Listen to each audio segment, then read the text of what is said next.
Hey, welcome back, Archie. Hi, Jonathan. Great little chat we had there. Let's dive straight into today's teaching. We'll have a look at today's quote. It's all about flow, and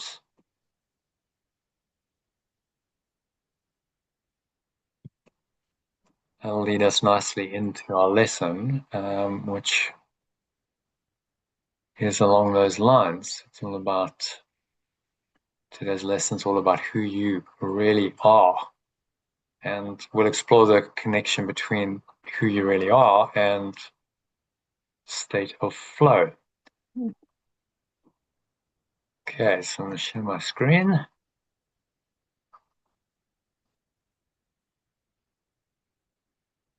Have a look at that. You can read the quote.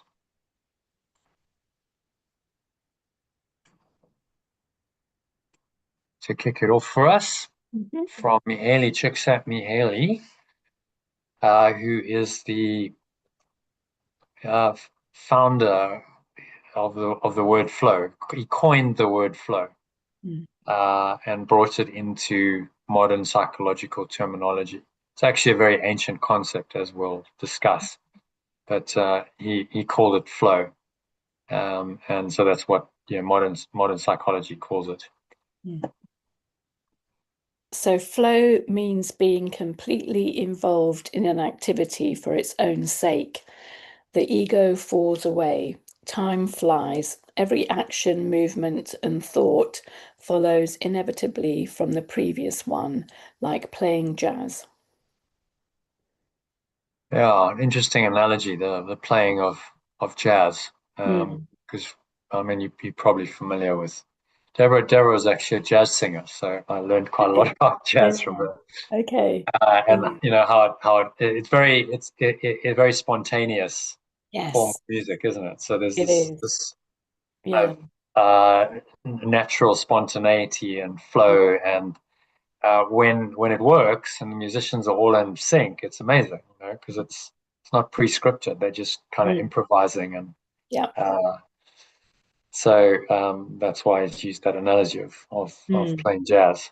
Yeah. Um, Ego falls away. Most importantly, yeah, uh, it's you're involved in an activity for its own sake, just for the pure experience, the enjoyment of the activity. There's no ulterior motive. Oh, I'm doing this to get a future outcome, Yeah. because that's not flow. As soon as you're doing something to get a future outcome, you're Yeah. no longer in flow. You're in flow when the Well, experience itself is enjoyable. And yeah, exactly. But this is really interesting, Jonathan. Do you mind if I just sort of, kind of just a thought I've got? Because not at all. I've always maintained that, like some people say, oh, you should only ever do something in order to get an outcome. And it's like, well, no, what about just doing like exactly that, doing something for its own sake? Not because you want to get something out of it, but just for the pure enjoyment Mm, of doing it, kind of. So that's my philosophy actually. mm, mm, And so when it comes to, studying, for example, kind of I think every subject, there's no subject that's off limits that, you mm, want to study, kind mm. of if it's something that, brings you joy, Yeah, and it's not that you would do it just because you think, you mm, get something mm. out of doing it. So yeah, Yeah. I That's really exactly resonate with that. That's Yeah, exactly flow, So yeah, why would we play music then? There's no outcome. yeah, Playing jazz, there's no like, oh, I achieved a great outcome. I yeah, got the applause. I made money. Well, maybe those yeah, are secondary outcomes, but yes, essentially, I think when something is pure, people do it because they enjoy doing it. yes, The same yeah, with sports. Why would you yeah, kick a football around unless you enjoyed it? yeah, It's like yeah, no particular outcome. Of course, the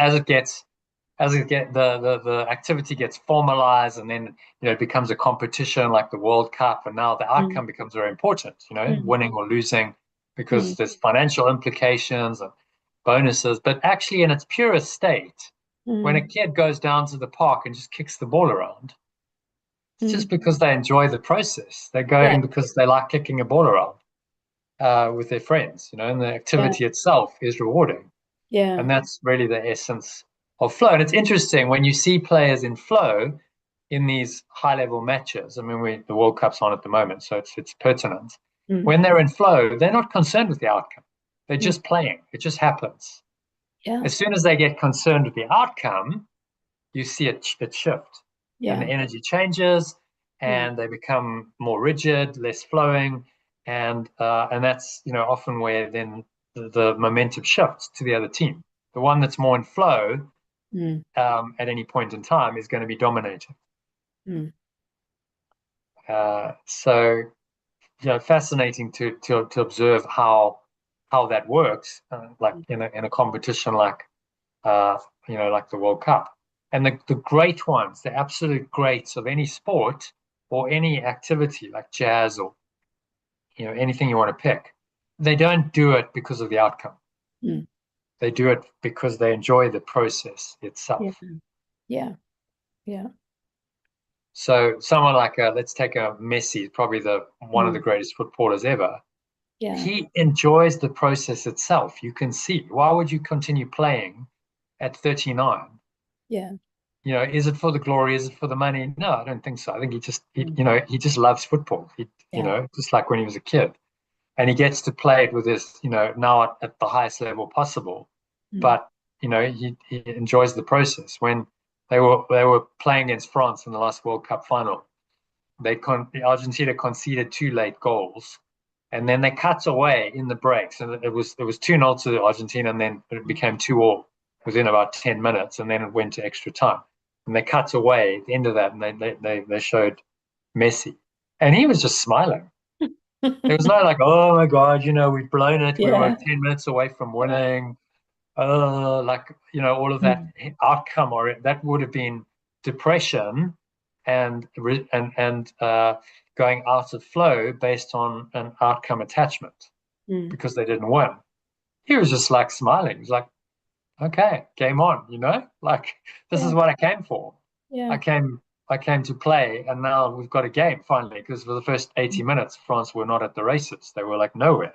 Argentina were walking all over them. And then, suddenly it came to life, and then it's now considered one of the greatest games ever in Mm. World Cup history, just because of that last, 50 minutes. And he was like, okay, now game on. I get to play in one of the greatest games ever, Mm. and that's what I came for. It's Mm. not actually about the outcome. Yeah. And because he was in flow, he helped his team get in flow, and Argentina handled that psychological adversity very well, Mm. because they carried on playing the same way. They scored a goal, France scored another one, then it went to penalties. Eventually, Argentina won Mm. on penalties. But the whole thing was a lesson in how to stay in flow, Yeah. no matter what's happening. And there's the leader, captain, was principal in direction. If he'd been down, he's gone, oh my God, body language drops. His Mm. whole team would have dropped. There's no doubt. They would have gone, oh yeah, actually we were so close to winning. We haven't won. We've blown it. And Mm. as soon as those thoughts come in, you're not in flow anymore. Yeah. The ego is in charge, and you're in time. You're in past and future. Or now we focus on the past and not in the present. And obviously, you can only play well in the present Yeah. moment if your attention's fully there. So, and interesting, if you look at someone like Steve Jobs, this is quite an important lesson. That all these fonts, how all the fonts in computers came about. You get all those different type fonts, Yeah. Arial and Times New Roman, and all Mm. kinds of weird and wonderful ones. Like there's hundreds. Yeah. You know how that came about? It's because Steve Jobs dropped out of college. He was at a very fancy university, and his parents couldn't really afford it. And he was like, well, like, I don't even know what I'm doing here. It doesn't really make sense. So he dropped out, but he had just hung around the campus. He slept on his mate's room for Hmm. about a year, I think, and just dropped into classes that interested him. Oh He yes, because wasn't that, he did calligraphy, didn't he? yes, and So he did. yes.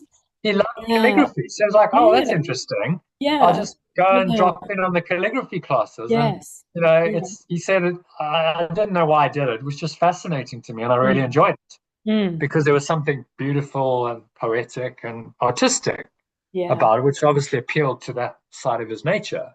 Yeah. And then he went, well, I had no idea, what the plan was, but 10 years later, when we were designing the Apple Mac, Mm. I incorporated all those fonts.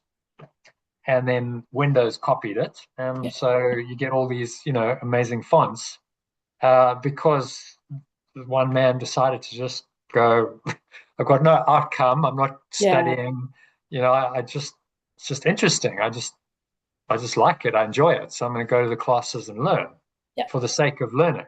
Yes. And then, the unintended consequence of that is, okay, now, we have these great type fonts and Mm. that matters, design matters.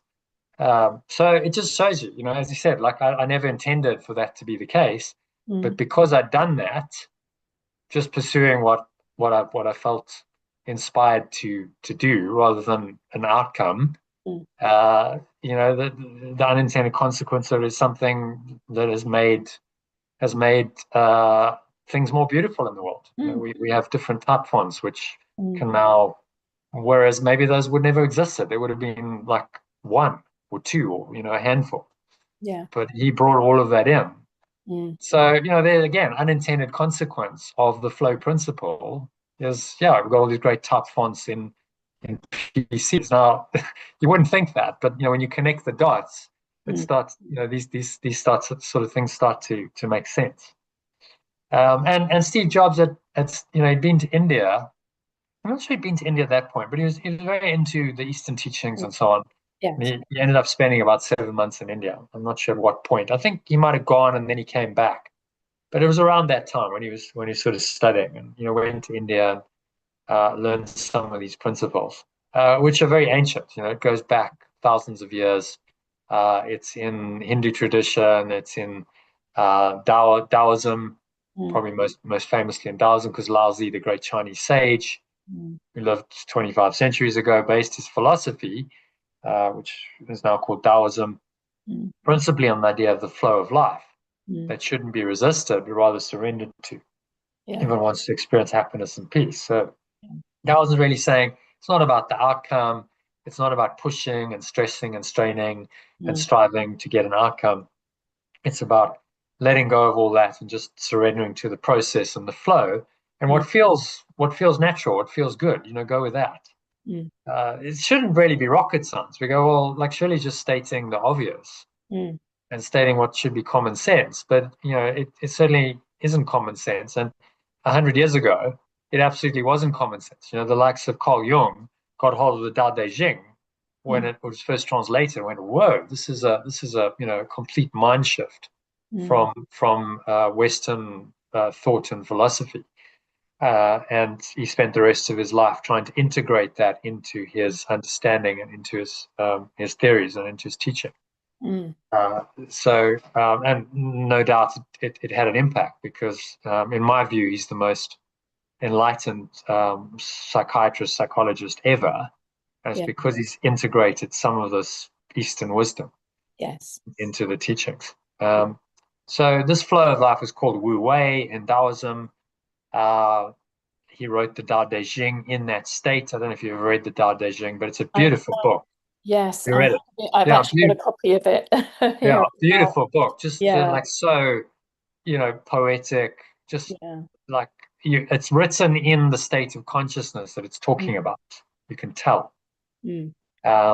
So Wu Wei is really just an expression of this Tao. Mm. In our teachings, we call that God or pure formless awareness Mm. of perfect love or abundance in the art of letting go. But that's what the Tao is. Mm. And then, it's that in action, which in our terminology would be called a miracle. Yeah. So none of this is unique or different. It's just different terminology. Mm. And also Uh, Wayne Dyer spent a whole year mm, studying. Have you I can't remember what he called his book, where he basically spent a whole year, kind of studying. yeah, I think I've listened to it on Yeah. audio. Yeah. It's on That's a YouTube. really good. Listen to it. Yeah. Yeah, I've got this book, and I've also got the Mm. I've got it on Audible as Mm. well. But yeah, but that was really that was very good as well, I thought. Yeah, and again, that that changed his mindset. He was Yes, very outcome oriented before, yeah, and suddenly these Eastern teachings just he started surrendering, and at mm, this beautiful the end of his life. He's just such a beautiful human being, really. Just absolutely. so. Yeah, And I didn't you know? Did you do a retreat with him? I did. Yeah. Yeah, So I you would have actually. experienced that firsthand, Yes, yeah, which yeah. must have been amazing. It Just was. like, It was called in the wake of our spiritual ancestors, and it was actually a cruise that we did around the Eastern Mediterranean. mm, Yeah, and we went to places like Ephesus, and yeah. yeah, it was incredible, Mm, actually, mm. incredible. Mm. And in his manner, did you pick up on this surrendered nature, Yeah, the uh, flow? Just yes, you could yeah, kind of. I never met him in person, but yeah, you look at how he behaved. I've seen him give some talks, and in the movie, mm. uh, Oh, the shift. uh, the Yeah, shift. Yeah, yeah, Yeah, yeah. just a lovely. And It comes that's through. how he is in real life, Yes. I actually. don't think he was acting. It was just No, no, no. that's He how was he just is. being You just never himself. got the impression that it Yeah. was very genuine. There was no acting. Wayne was just being Wayne Yes. in his own way, and just Yeah. kind of did he even learn his lines? I wonder. I wonder if he even had a script. Maybe not. He just turned up and just Probably just not. spoke. Yeah. Probably not. No, it was probably all fairly spontaneous. He had some idea of what Yeah. he was going to say. Yeah. It was probably all Yeah. fairly spontaneous because Yeah. that's what happens when you're in flow. It's got to Yeah. be spontaneous. You can't like over rehearse things. Mm. It's just sort of got to it's got to come naturally and spontaneously. I always struggled with the idea of in public speaking that you had to have a set speech. Mm. Yeah, like I had a friend who did really well to be fair to him, but he had the same speech Mm. literally, and he would deliver that verbatim, Word for word. Yeah. So, word for word. The joke's the same, the pause is the same. I heard him do it twice. I'm like, yeah. that is just you. You have learned that word for word, Mm. no variation at all. I'm Mm. like, imagine doing that every day. Like Mm. you do that several times a month, and you earn really good money. He was a professional motivational speaker, but I'm like, I just couldn't do it. I'm like, there's Yeah. no flow there, Yeah. word for word. One guy had done it, I think, about 50, for 15 years, the same speech for Really. 15 years, Oh no, that would hundreds drive of me times. nuts. You've got to be kidding me. Yeah. Seriously. Like, how do you do that? Like, that's got to be Yeah. the most. At the end, he could do it in his sleep, Yeah. which then kind of means like, well, is there actually anyone home? Or you just Yeah. like a parrot just Yeah. Just on repeating the auto. words? Yeah, on autopilot. Autopilot, Yeah. press play. I've done it so Yeah. many times. I know it Yeah. off by heart. I can say it in my sleep. Uh, Yeah. like where's the spirit? Where's the Mm. engagement? Where's the flow? Yeah. And then by contrast, I've heard people speak ad lib, off the cuff, Mm. coming from the heart, and you're like, Mm. okay, there's something really genuine and authentic about that, and you Yeah. sort of get the sense that that's never going to happen again. Mm. They're never going to give exactly the same speech again. It's just what's arising in the Mm. moment. Eckhart Tolle is a good example of that. Mm. He's speaking and there's nothing rehearsed about it. He's just Yeah. like, well, I'm showing up and I'm just Yeah. talking. I remember once saying, well, I'm supposed to speak about this now. He looks at the itinerary and he has that kind of smile. He has this, that funny laugh. Yeah. And Yeah. everyone just packs out and he's like, well, I don't know, and then he's just quiet for a minute and everyone's like waiting. He said, I don't really know what I'm going to say now. Yeah. Yeah. But he's completely relaxed about it. There's no like, Yeah. oh my God, performance anxiety. Yes. What am I going to say? Everyone's going to judge me. It's just like, well, something will come. And when something arises naturally in presence, then I'll say it. Mm. And if nothing arises, I'll just be quiet and I'll smile. And Yeah. everyone's just going to wait and expect it. But there's no anxiety. There's no Yeah. like, oh, what am I going to say? And people are going to judge me. All of that just goes away in Yeah. the flow state, which is very liberating. Mm. You just like there's no performance anxiety. Mm. which is the plague of, one of the plagues of today's age is everyone's got performance anxiety. Oh, am I going to perform? Am I going to be judged? It's Yeah. like, well, if you're in the flow, then it's just going to happen. It's Yeah. happening through you. Mm. There's no like, you see, the beauty of flow is you're no longer identified with the person Mm. that you think you are that's doing it. Mm. That's what's most powerful about it. That's why he says here, you let go of the ego. The ego falls away because Yeah. there's no longer a separate self doing it Yeah. or seeking an outcome. It's just happening through you. You become the instrument of the flow expressing itself into the world. And when that happens, it's a beautiful experience. I've had many experiences, but one particularly, I might not have shared this, so I'll share it with you. It was on the squash court. It's probably my first experience of flow. No, not my first, but my most profound one up to Mm. that point. And I had all this performance anxiety leading up to it because it was a club match, and uh, we were playing our opposite team. They were in the same league and but they were the same club, right? So we had two teams from Mm. the same club in the same league. So it was a derby essentially, and everyone at the club's going to be there. It's a big deal. I just turned professional, like I was 6 months into this professional career, and of course I was putting all this pressure on myself to perform. Right? You need to justify your decision. You should be beating non-professionals really easily, right? In my mind, but I didn't because it doesn't work that way. Mm. I'd lost to a guy who was in his late 30s at that point in the club champs, and I was now due to play him. He's my opposite number on the other team. I was due to play him in front of everyone at the club because Mm. there would be like a whole crowd watching, Mm. and I like that day was torture. I was just like, you know what I mean? I'm just like wrestling with the ego. Mm. Uh, but eventually, like I went for a walk in the late afternoon with my sister. She said, look, we got to take the dog for a walk. Come with me. Mm. And somehow I just managed to shift into the state of, okay, I'm not going to think. I'm not going to think about this match. I'm not going to think about the outcome. I'm not Mm. even going to think about my strategy or how I'm going to play. Mm. And there was just this intuitive, okay, this is what you've got to do. And I just managed to blank my mind for a couple of Mm. hours. And I went on court and I played the most phenomenal match I've ever played. It was just Mm. absolutely an incredible experience Mm. where things just it was literally like I was being done through. It was Yes. happening through me, and I Yeah. was like, "Oh, this is really interesting." I was aware of what was going on, but Mm. I wasn't really trying. I wasn't really, no one was home. In other words, Mm. it wasn't a separate self going, "Okay, now you need to do this," and Yeah. it just flowed through me. It just happened. It was quite an extraordinary experience, Yeah. and of course, the outcome was phenomenal. Like Mm.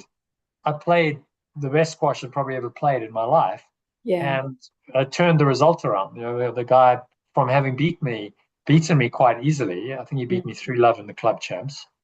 I beat him I think he got about 4 points. Mm. And he was like, whoa, like, where did that come from? I wasn't Mm. expecting that. You completely blew me off court Mm. because I was in an altered state and it wasn't really Yeah. me playing. And all of that anxiety and fear was no longer there. I just, Mm. let go of it. And so this flow was free to come through me as a clean, open channel. And it was, as Wu Wei literally means, in exertion, Mm. in action, effortless action. Yeah. So it was happening, but there was no sense of effort. There was Mm. no sense of strain. I wasn't really trying. But it's not lazy or apathy. It's not like Mm. you're apathetic. Yeah. It's actually you fully in that process. You're fully in the now. There's nothing else going on for you. There's just this flow flowing through you, and you're fully immersed in the moment. Mm. And that's what Wu Wei calls the noblest kind of action. Yeah. It's the heart of what it means to follow the Tao or the way. And when you experience something like that, you're like, the outcome is actually irrelevant. It doesn't matter. Even if I'd lost that match, Mm. it wouldn't have mattered because the experience itself was so joyful and so uplifting. And I felt so liberated by the whole thing. I remember just feeling like so inspired going home. I went home to my sister. I said, you're never going to believe it. This is what happened. It was amazing. And she said, yeah, I can see, you know, you've got a totally different energy about you. Yeah. Because I'd broken free of the shackles of all of that ego restriction, the fear, the ego worrying about itself, essentially. Self-investment, like, oh, am I going to win? And then if I win, then I'll have justified myself and my decision, and everyone's going to go, well played, well done. Or, if I lose, then everyone's going to, Jono's not cutting it and he's on my. All of that self-identification just dropped away. And that was the most liberating part of it. And that's exactly what Mihaly Csikszentmihalyi points to. So is this any different from what Yeshua is teaching us in A Course in Miracles, where he says there's no order, difficulty, and miracles? And the miracle is the way out of the dream of being a separate self and of the ego. It's not different at all. It's the same thing. It's just called miracles in The Course in Miracles, and it's called Wu Wei in Daoism, and it's called flow in modern psychology. But it's exactly the same thing or process that's going on, just by different names. So this documentary, I highly recommend watching this if you haven't already, called The Effortless Action, The Art of Spontaneity. Just going into Wu Wei, Daoism, talks about balancing of yin yang, non-doing and doing, the true nature of martial arts, which is to cultivate all of these qualities. Right? Martial arts are really a spiritual path or practice, as we know, closely connected in Chinese martial arts, very closely connected with Daoism. They were an expression, they were a spiritual practice of how you would practice Daoism and get into flow. We were things like Tai Chi and Kung Fu, etc., come directly out of the Taoist philosophy. So really, really fascinating. Then you start to see how it's all woven together, and this isn't a new teaching. This is very, very ancient. So when people call this stuff New Age, it's bizarre. It's like, no, it's not New Age. It's been going on, for thousands of years. It's just by a different name. This is just what Laozi discovered 2,500 years ago, just renamed. That's all. And as I say here, if the philosophy sounds familiar, it's because the relationship between what Yeshua calls God in the Course in Miracles, what we call pure formless awareness of perfect love or abundance in our alternative Art of Letting Go language, and the expressions or extensions of God, perfect love or abundance in this world, which he calls miracles, is one of the key themes. It's like, how does this translate into miracles that are going to bless your life? They're going to make your life so much easier, so much more blessed, so much more beneficial. And that's why he's called it A Course in Miracles. So you could call it A Course in Flow if you wanted to, or A Course in Wu Wei. It's all the same. So if we're going to summarize the teaching very briefly in a paragraph, it's saying that we were created or extended by God, perfect love or abundance. And so pure formless awareness of this perfect love or abundance is our true state of mind. But in our seemingly separated state of living in a body in this world, we can still allow our true creative source to flow through us when we extend outwards, extend love through our words and actions. So this source flowing in and through us, what we call love, the creative flow of love outwards, is the essence of the flow state. It's the essence of being in flow. Without love, it's not possible to get into flow. You might call that love abundance instead, if that's more helpful, but it's a feeling. And this creative flow of love outwards is what Yeshua calls being miracle-minded. So it's all the same, as I'll say, it's a universal teaching. It's in all these great mystical traditions, Taoism, it's in Buddhism, it's in mystic Christianity like the Course, it's in Sufism. Drained in the present. Nope. Many people are like Where did this. that come from? They are not acting out a persona. That's a good question. But they live in a zone. Where's that coming from? Tension they cannot name. Is that me or you? I think it must be worries, you, vague Jonathan. expectation, unanswered questions. That's All these fascinating. require energy just to exist. Libido is like an electrical circuit. Every wrong connection Oh no, it's me. Is it you? Sorry about that. Yeah, Yeah. I don't know why that just started. Yeah, well, that's interesting. Spontaneous flow. It was, Yeah. it was a Carl Jung. There's a YouTube channel called The Shadow Work. Have you Okay. What's that? Yeah. Yeah, I recognize the voice. I have come across Yes. some. There's It's quite a lot really of stuff. good actually. So it's like, but I don't know why. Sorry about that. I don't know why it just spontaneously started. Oh, that's the flow. I mean, that's But it's called Become the Person Who Attracts Success. Carl Jung was the yeah. title of that video. But So the whole point of this is that you know, be the change you want to see in the world. You have to become that in your heart and your mind, yeah. i.e., let go of your ego and become the Christ or the true self.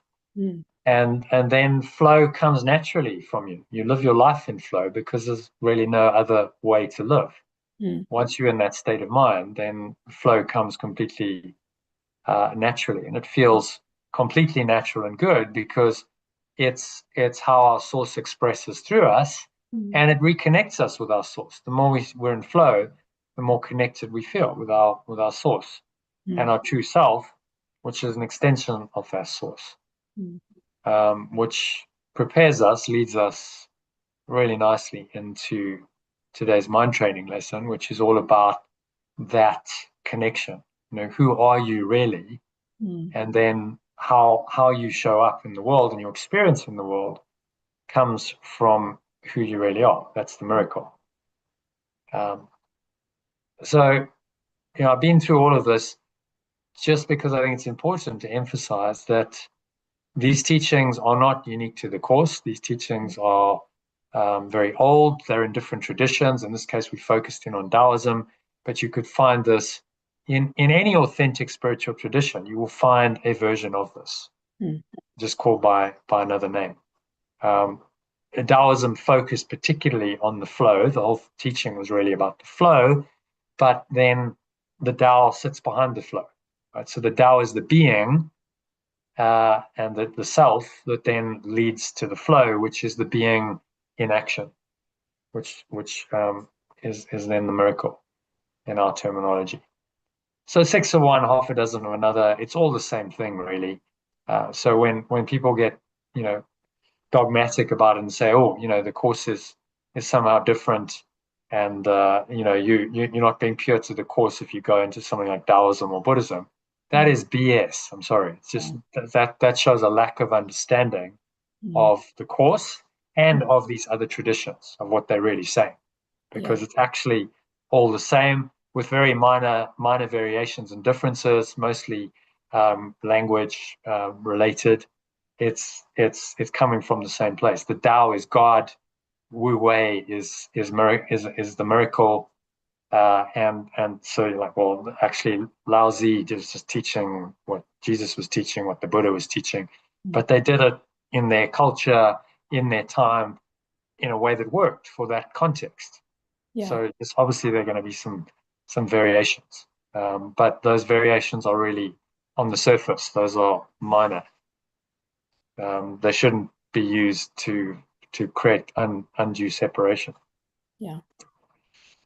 All right. So on that happy note, let us dive into the lesson for today. Where are we? Lesson 110. We're good. Just going to get rid of that. All right. So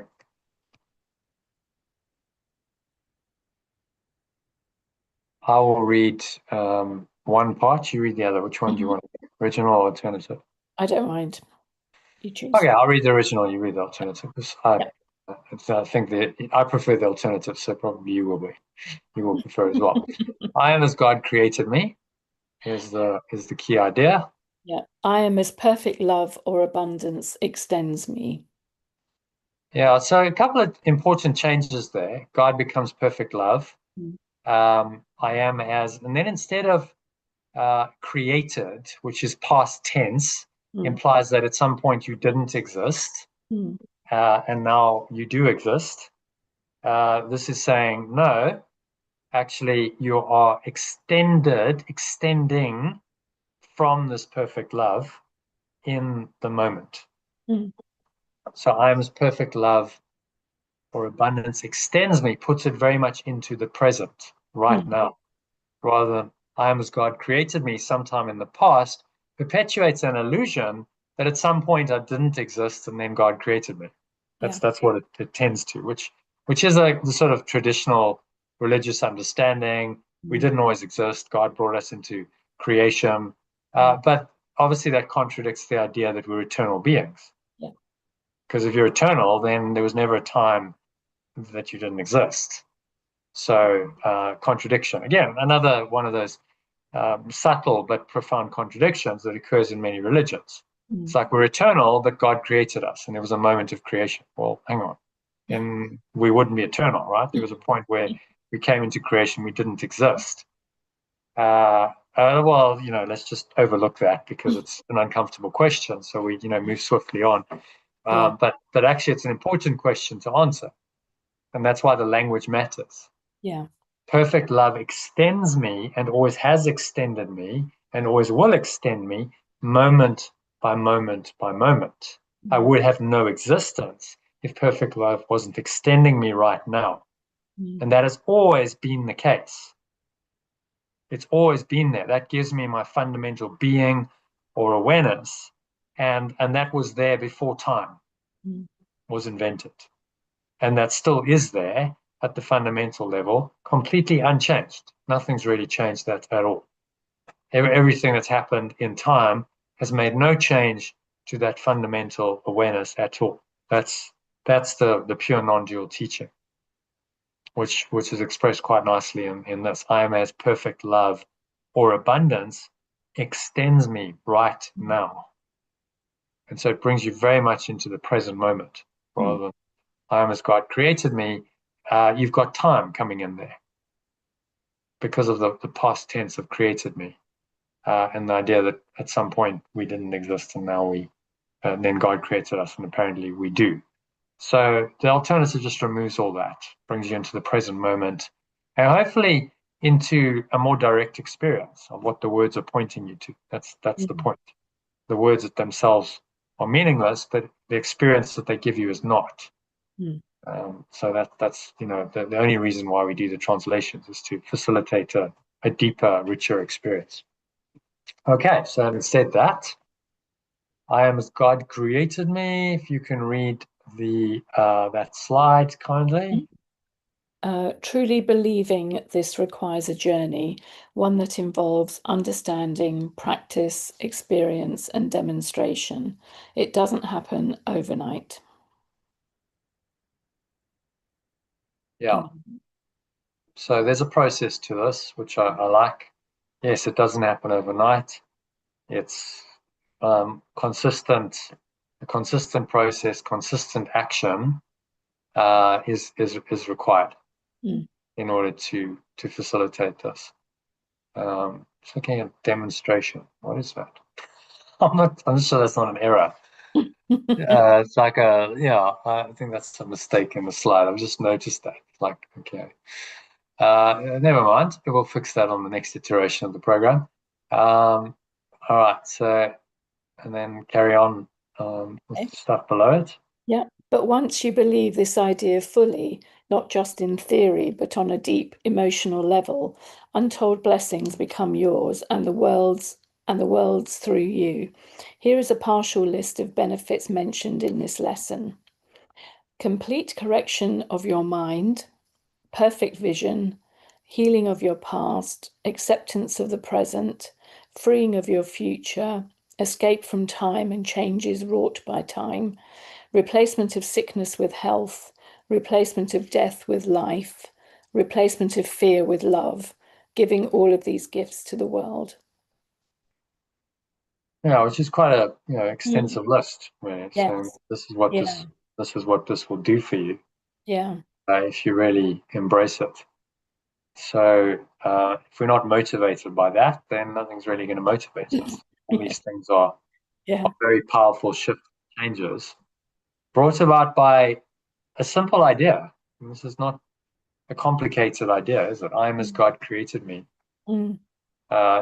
Expressed in what's that? 5 words. 1, 2, 3, 4, 5, 6 words. And in 6 words, you can say a tremendous amount and bring about a completely different experience of yourself and of life. If I really understand that I'm as God created me, or I'm as perfect love, or abundance extends me, if you want to use a few more words, that transforms my inner state and my inner experience in any situation. And that transformation then leads to a transformation in the external circumstances. As within, so without. So that's how the miracle works. All right. So what if you were just to also say that, I am perfect love or abundance, so you wouldn't even have to have the as or the extends. Yeah. I am as God created me. Yeah. I am perfect love or abundance is even more direct. It just becomes less of a translation. So I think I did it. Yeah. Because sort of still translates. So the created, I think the interesting thing about the translations is you take a word like created and you change it, and then people, you can learn from that. Okay, so creation is really just this extension of this perfect loving awareness or abundance. And when I'm surrendered and I'm allowing that to happen, then that's creation. So it's not a you didn't exist and now I'm going to wave a magic wand and you created. Yeah. It's just our fundamental awareness that's always been there, and now we've just got to connect with it again, and realize that we're by definition extended by that. We are that. It is us. Once you do merge with that awareness, the word created or even extends isn't necessary. It drops away because you just go, I am that. I am that awareness. Yeah. Directly. But I think there's a process to that. The reason why he starts where he meets us where we are. So I am as perfect love or abundance extends me. You're like, yeah, I am perfect love or abundance is more direct. But the extends meets us where we at and goes, okay, I can't maybe necessarily accept that I am God. A lot of people think that's blasphemy. That's a terrible thing to say. They're not ready for that, but they could kind of get their mind around, okay, yeah, but I'm an extension of God. I'm the son of God, which means I'm an extension of that awareness or presence, and I can accept that. Okay, well, that's a good start. If you can accept that more and more, at some point you'll come to the realization that you're just as God or perfect love extends you, and that's always the case. All right. So let's dive in, shall we, to number 1. I'll read the original, you read the alternative. So we will repeat today's idea from time to time. I will repeat today's idea from time to time. For this one thought would be enough to save you and the world, if you believe that it is true. For this one thought would be enough to awaken me and the world if I believed that it is true. Its truth would mean that you have made no changes in yourself that have reality, nor changed the universe. I'm just going to adjust that because I need to see. Nor changed the universe so that what God created was replaced by fear and evil, misery and death.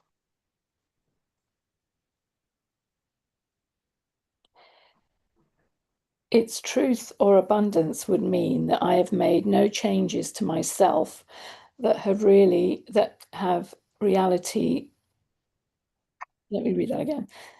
Its truth or abundance would mean that I've made no changes to myself that have reality, nor changed the universe, so that what pure formless awareness of perfect love or abundance extends has been replaced by fear, evil, misery, and death. Change that. So interesting use of universe there. He does this a few times in the course, and this is one of those terms that really confuses people, because they go, well, this, they'll naturally interpret it as meaning the physical universe. Yeah. But he's not actually talking about the physical universe. He's talking about the spiritual universe. He's talking about true reality. So it should be with a capital U, which is why it's important the capitalization is correct, because otherwise you are very apt to be confused by the universe if it's not capitalized. And I suspect this confusion was in the editors as well. That this wasn't necessarily that clear to them. So they went, okay, universe, we'll leave it small. But if you read that in context, nor change the universe so that what pure formless awareness of perfect love or abundance extends, that's the universe of truth. So we could say the universe of truth. It's a different reality, in other words.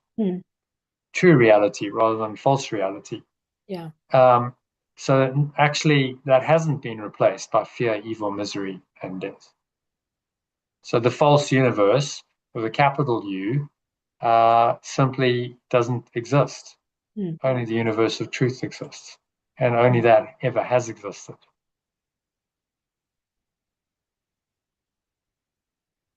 All right, let's carry on, shall we? So, if you remain as God created you, fear has no meaning, evil is not real, and misery and death do not exist. If I remain as perfect love or abundance extends me, fear, fear has no meaning, evil is not real, and misery and death do not exist. So from the top, I will repeat today's lesson I will repeat today's idea from time to time, for this one thought will be enough to awaken me and the world if I believe that it is true. Its truth or abundance would mean that I have made no changes to myself that have reality, nor changed the universe of truth, so that what pure formless awareness of perfect love or abundance extends has been replaced by fear, evil, misery, and death. If I remain as perfect love or abundance extends me, fear has no meaning, evil is not real, and misery and death do not exist. Okay, thoughts on that? Yeah, I think it's actually all summed up by the last sentence there. So that if I remember, I remain as perfect love or abundance extends me, then basically all of those things have no meaning. Fear, evil, misery, death are not real and don't exist. So that's the only logical position you can take. It's got to be one or the other, because if fear and evil and misery and death have reality, then how can perfect love or abundance still exist? Because fear, evil, misery, and death deny perfect love or abundance. Yeah. So again, there you see the clear choice that this course is giving us, and clear statement of the non-dual nature of reality. It allows us, if we embrace it, to make the right decision, to leave all the meaningless fear, guilt, and misery, death behind, and go back home to the universe of truth, which was demonstrated. And where is it? Let's just see. Where is it? It's in one of these tabs. I've got too many tabs open. Actually, that image has come up in your diagram there. I was just looking, the one for demonstration. Oh, really? Has it? Yes.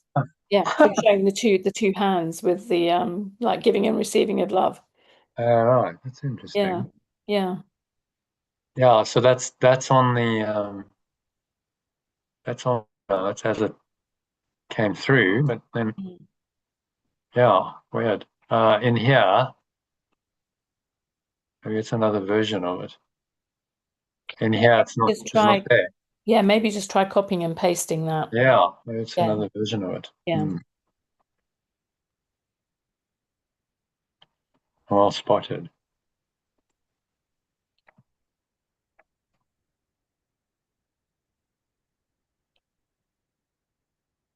there we go. Okay, so that's fixed. I don't know why it didn't come through this time around, but stuff goes wrong, I guess. You just well spotted.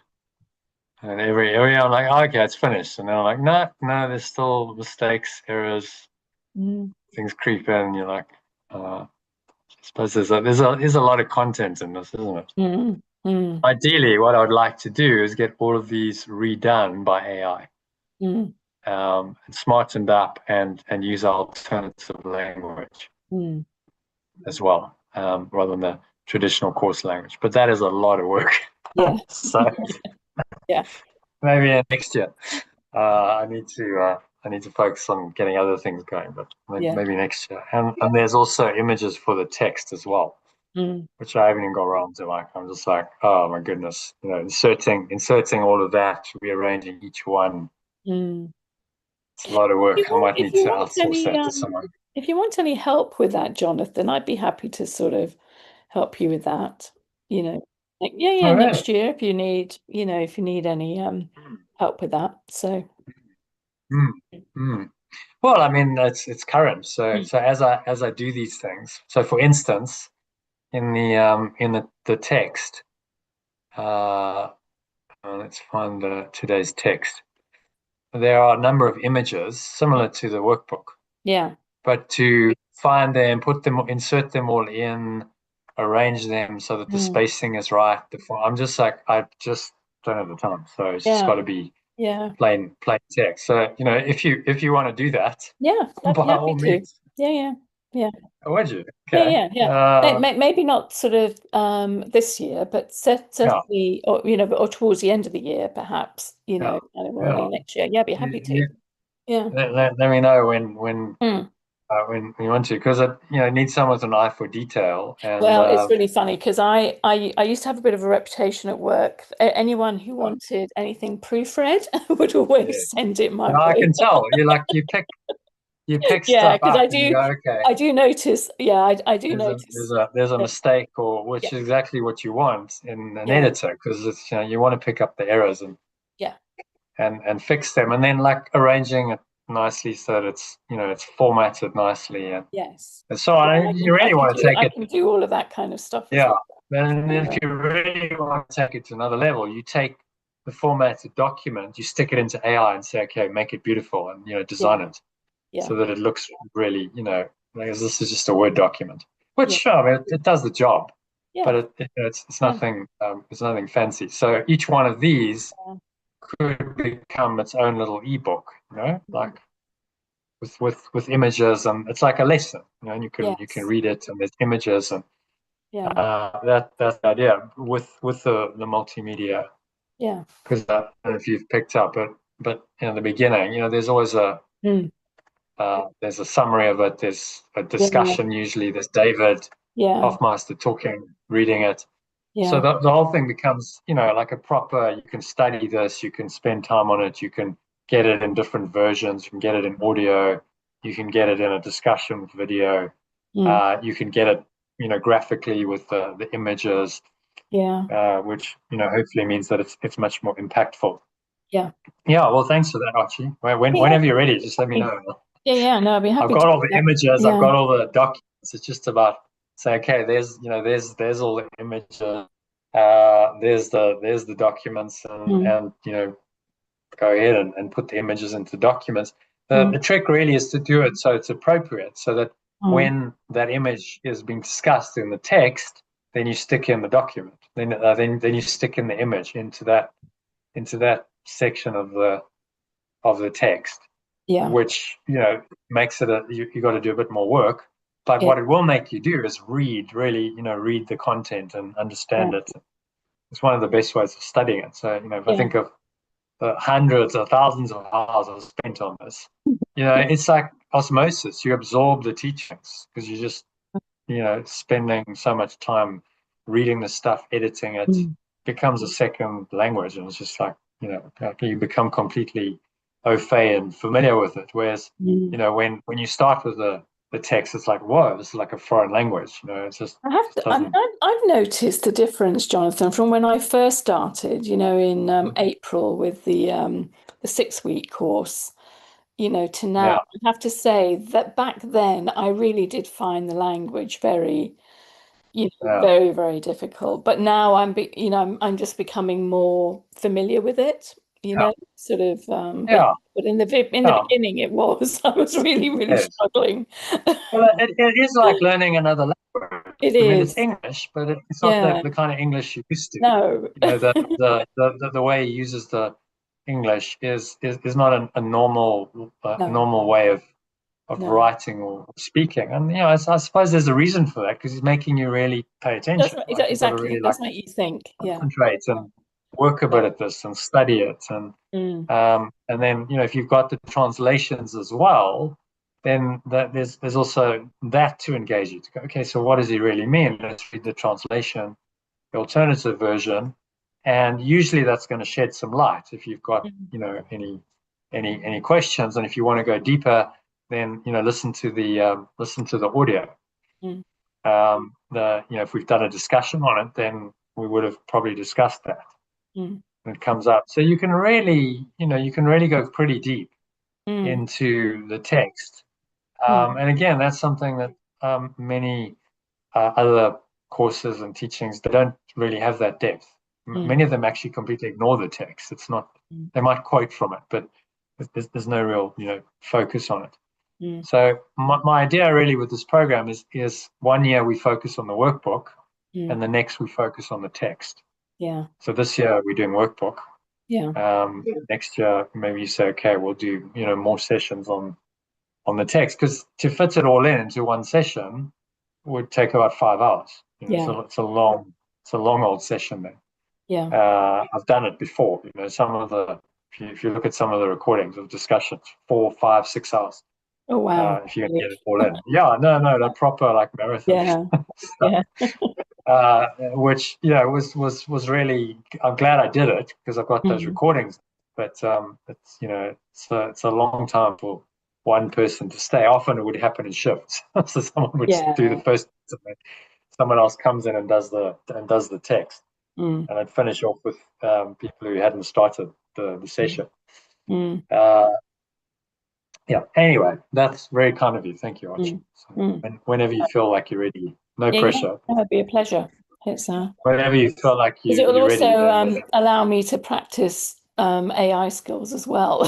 So because I'm doing Scott's AI course. It'd be great, because then I can. Well, if you really want to get into it, you could take the images and then you could redo them with AI and say, okay, well, translate them into the alternative language and fix any errors and stuff, and then match them to the text and format them, and then you could take that Word document and you could create something really beautiful out of it. There's various tools that will allow you to do that, and then you've got a little ebook essentially, which could it's part of the program, but it could be published as a standalone.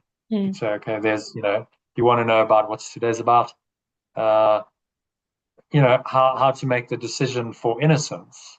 And here we go. There's a little 10-page ebook that's really going to help you go deep into that topic. So, lots of opportunity, and each of these is profound in its own right. Each one is a lesson, essentially, in something that you can take as a complete lesson and learn a lot from it. So it'd be amazing if someone really did that for the text, and then we've got to incorporate that into the program. We've got something that's really, really helpful for people to learn the text. And I think that's probably one of the biggest issues that course students have, is like reading the text on their own, understanding it. I mean, many of them just focus on the workbook because they just can't get into the text and it's too difficult. So they go, well, I'll just do the workbook and that's okay. But the text has stuff that's not in the workbook, and it goes deeper into concepts like guilt and metaphysics, understanding that whole descent into hell explanation. That's all comes out of the text, not the workbook. So it's important to understand it, and then it's easier to apply it. And if you don't have that foundation, I think it's harder to really get your head around the whole teaching. Now I don't read the text, I just listen. And it's just like, yeah, like I get it, I know it. But I've spent 20 years doing that. Yeah. I spent hours and hours reading it, just listening. I'd go on long walks and I just listen, and it just goes in. And then it's a reprogram. You basically got to reprogram your subconscious mind to start thinking in this different way, completely different way from the ego. All right, let's crack on then. So, nothing much to translate here, so maybe just read the alternative of this one. Yeah, therefore today's idea is all I need to let complete correction heal my mind and give me perfect vision that will heal all the mistakes that any mind has made at any time or place. It is enough to heal the past and make the future free. It is enough to let the present be accepted as it is. It is enough to let time be the means for the whole world to learn escape from time and every change that time appears to bring in passing by. So let me just read that one again. It is enough to let time be the means for the whole world to learn escape from time and every change that time appears to bring in passing by. And every change that time appears to bring in passing by. Escape from as time passes, and that's really the illusion of time, isn't it? You look at what makes us believe in time. It's because things happen. Yeah. And there seem to be events happening, circumstances change, and we go, okay, well, it was that, and now it's this, and so something's changed, and so that measures time. But it's actually always now. It's just events happening in the now, seemingly in some kind of sequence, and we call that sequence time. But is it really time, or is it just stuff just happening, unfolding moment by moment? Every moment, appearances are happening. If you want to use our movie analogy, these pixels of images are being projected onto the screen, and those are changing all the time, every nanosecond. Things are moving, shifting, changing, but the screen itself is not changing at all. Yeah. So, from that point of view, is there anything real really changing? Is anything really happening? Or are those changes illusory? Yeah. It just seems like there's change because there's all these visual images flickering and changing second by second.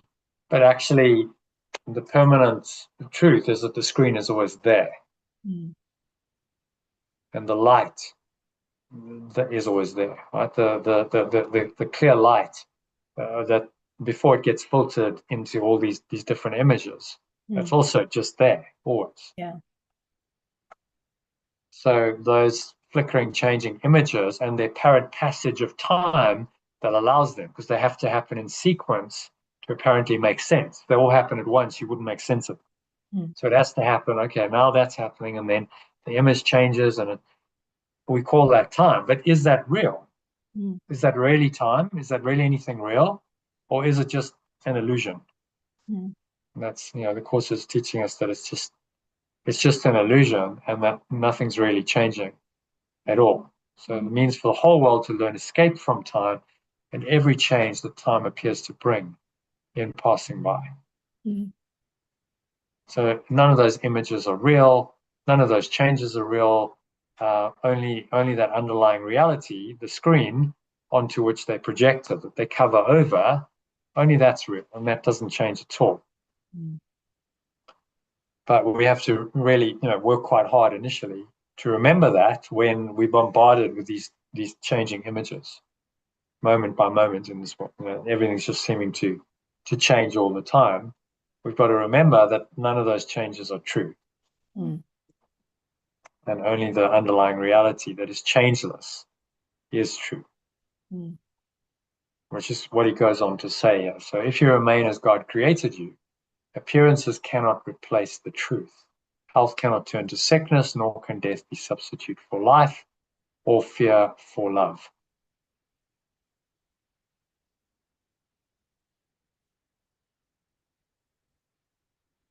Okay, I'm going to read number 1.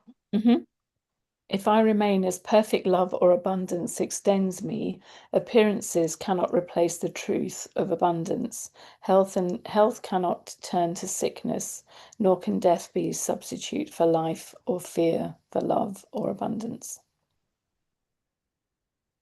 I don't think we need the be there, do we? Nor can death substitute for life.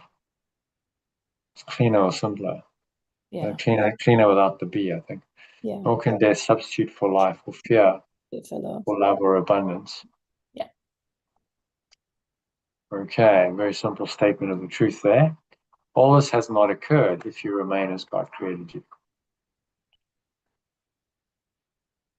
If I remain as perfect love or abundance extends me, all this has not occurred. You need no thought but just this one to let redemption come to light the world and free it from the past. I need no thought except this one to let pure formless awareness or abundance come to awaken the world and free it from the past. Okay, from the top. If I remain as perfect love or abundance extends me, appearances cannot replace the truth of abundance. Health cannot turn to sickness, nor can death substitute for life or fear for love or abundance. If I remain as perfect love or abundance extends me, all this has not occurred. I need no thought except this one to let pure formless awareness or abundance come to awaken the world and free it from the past.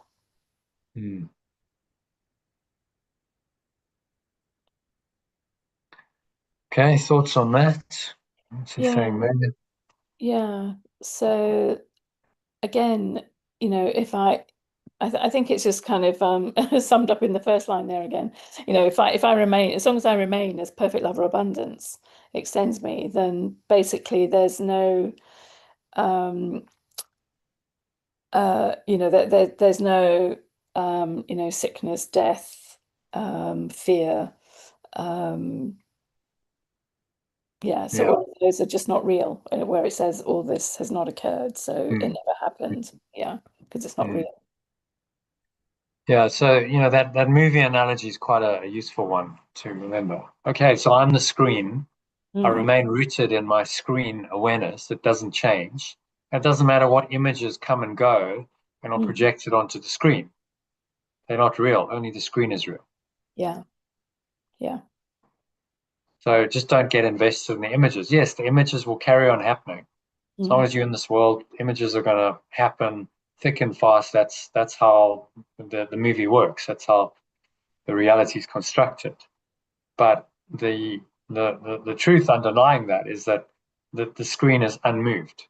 It doesn't change because of the images. Yeah. That's a self-evident. I mean, if you look at a movie screen, that's a self-evident truth. Yes, the screen hasn't changed at all. It's not affected by the images that are projected onto it. No matter how many times they projected, hundreds, thousands of different movies, none of that changes the screen at all. Yeah. Which is a very useful analogy. So that screen is just timeless. It just sits in its being, and then these images are projected onto it and cover it over, and then people get caught up in the story of the images and identify with them, but the screen is completely unmoved and unaffected by any of that. Yeah. And that's a good analogy to God or that's really good. awareness of perfect love. It just is not moved at all. It doesn't matter how you interpret the images, the screen remains the screen. Yeah. And it's not really open to interpretation. It just is. Right? It's an empty, formless white space, a blank screen on that remains eternally, that is always there. Yeah. And then you realize only the images are changing. So what's real and what's not real? From this logical perspective, you have to see that the images can't be real, and the thing that doesn't change must be real. That's the eternal. Yes. Yeah. Which completely flips the ego on its head and says, this just can't, these images which the ego is so invested in just cannot be reality logically. Yeah. Yeah. That's All lovely. My sister has just brought me in a lovely little plant, Jonathan. Oh, nice. Oh, Nice. nice. Yeah, very nice. Oh, thanks, Angie. Yeah. Yeah. A nice little gift. And a nice little watering can as well. Lovely. Thank you. Yeah. Cool. Sorry about that. No, that's okay. Yeah. Part of the flow. Mm. All right. So number 4, in this one thought is all the past undone, the present saved to quietly extend into a timeless future. In this one thought, the past is wholly undone and the present honoured to quietly extend into a timeless future. I think that needs a comma, doesn't it? Where are we? Yeah. I thought I was there. In this one thought, there we go, comma. Past is wholly undone, the present honoured to quietly extend into a timeless future. If you are as God created you, then there has been no separation of your mind from His, no split between your mind and other minds, and only unity within your own. If I am as perfect love or abundance extends me, then there has been no separation of my awareness from its awareness, no split between my awareness and the awareness of other minds, and only unity within my own. So from the is that from the top? From the top. In this one thought, the past is wholly undone and the present honoured to quietly extend into a timeless future. If I'm as perfect love or abundance extends me, then there has been no separation of my awareness from the awareness. From its awareness, no split between my awareness and the awareness of other minds, and only unity within my own. Yeah. Those need capitals. It's quite tricky, actually, when you start looking. But it's a good exercise. Yeah. The separation of my awareness from its awareness. So awareness there would be small because that's my own separate awareness. Yeah. From its capital awareness is ultimate awareness, which is also my awareness. No split between my awareness and the awareness of other minds. Yeah. Only unity. Yeah. Yes. So it's the same awareness, hence it's capitalized. Yeah. Same awareness, only unity within my own awareness. So I'm no longer have these internal conflicts and contradictions. My mind no longer feels split. So essentially, this is about healing our schizophrenic identity. We're all schizophrenic. If you believe in the ego, then you're schizophrenic. Because you don't actually know who you are, and you tend to vacillate between these different identities. This is saying actually you're going to identify the mistake, you're going to choose correctly, and you're going to be done with it. Okay, so then this slide, if you want to just read and comment on that, give your interpretation of it. Yeah. For us. Yeah. So you are oneself and others are part of you. Should I read kind of left and then right or across? Yeah, as you want to do it. You are healed. Yeah, you are healed. I'd read down. Yeah, that's what I was thinking. Yeah. So from left to right, you are oneself and others are part of you. You are healed, whole, complete. The ego on the right, the ego is trying to teach you what you are without knowing it. It says you are a separate self. Others are not part of you. And if you could scroll down, yeah. So basically on the left-hand side, you are oneself is the real you. You are a separate self is you, and others are not part of you is others. So basically, ego is wanting to teach you about, separation. whereas you are unity, you are oneself, and that is the real you, healed, whole, complete. Yeah, so all those are the whole Great. picture. You know, there's the diamond with all of its facets. There's the whole watermelon. There's the whole globe bulb.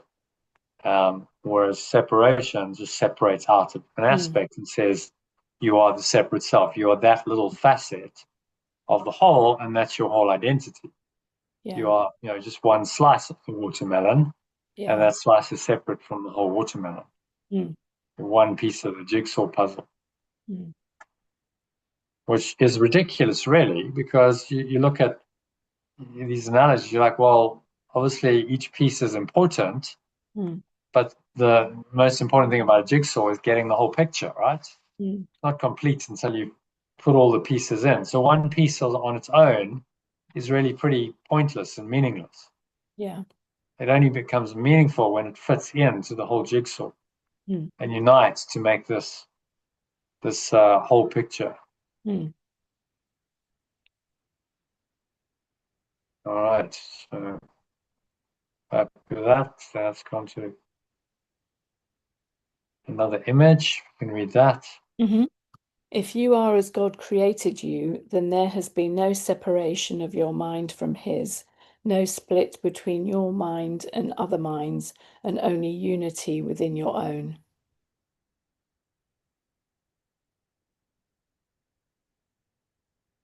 Yeah.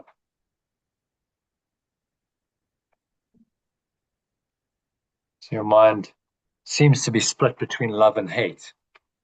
Have you noticed? You can one moment you can be very, very loving, and then someone, does or says something you don't like, and then suddenly a thought of anger, frustration, even hatred can come in. Yeah. And you go, wow, where did that come from? Because a moment ago I just was really feeling just loving, and then suddenly this arises. And that's just the ego, the split mind, the belief in separation coming back to say, oh, I'm still here. Remember me. And, it's got a very strong investment in you doing that because that's the only way it's going to survive. To convince you that you really are a separate self. And that the world based on separation is real.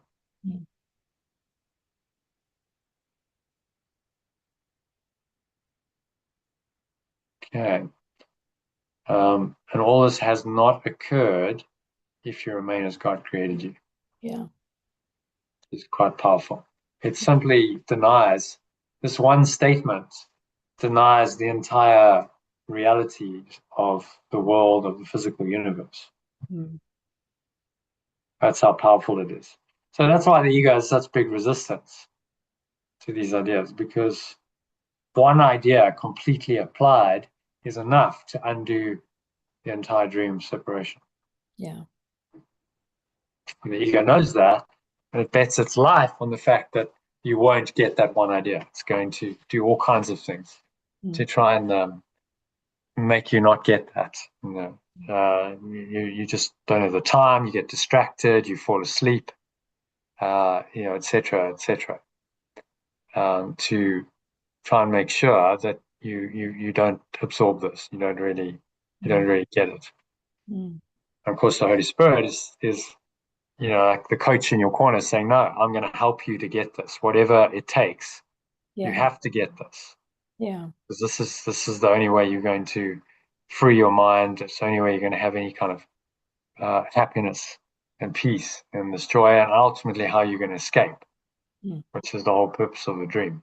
Yeah. So I'm as God created me. His son can suffer nothing, and I am his son.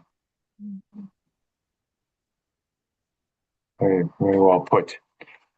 Okay. So number 5, the healing power of today's idea is limitless. The healing power of today's idea is limitless. It is the birthplace of all miracles, the great restorer of the truth to the awareness of the world. It is the source of all corrections and the great restorer of the truth to the awareness of the world. Practice today's idea with gratitude. So I practice today's idea with gratitude. This is the truth that comes to set you free. This is the truth of abundance that has come to set me free. This is the truth that God has promised you.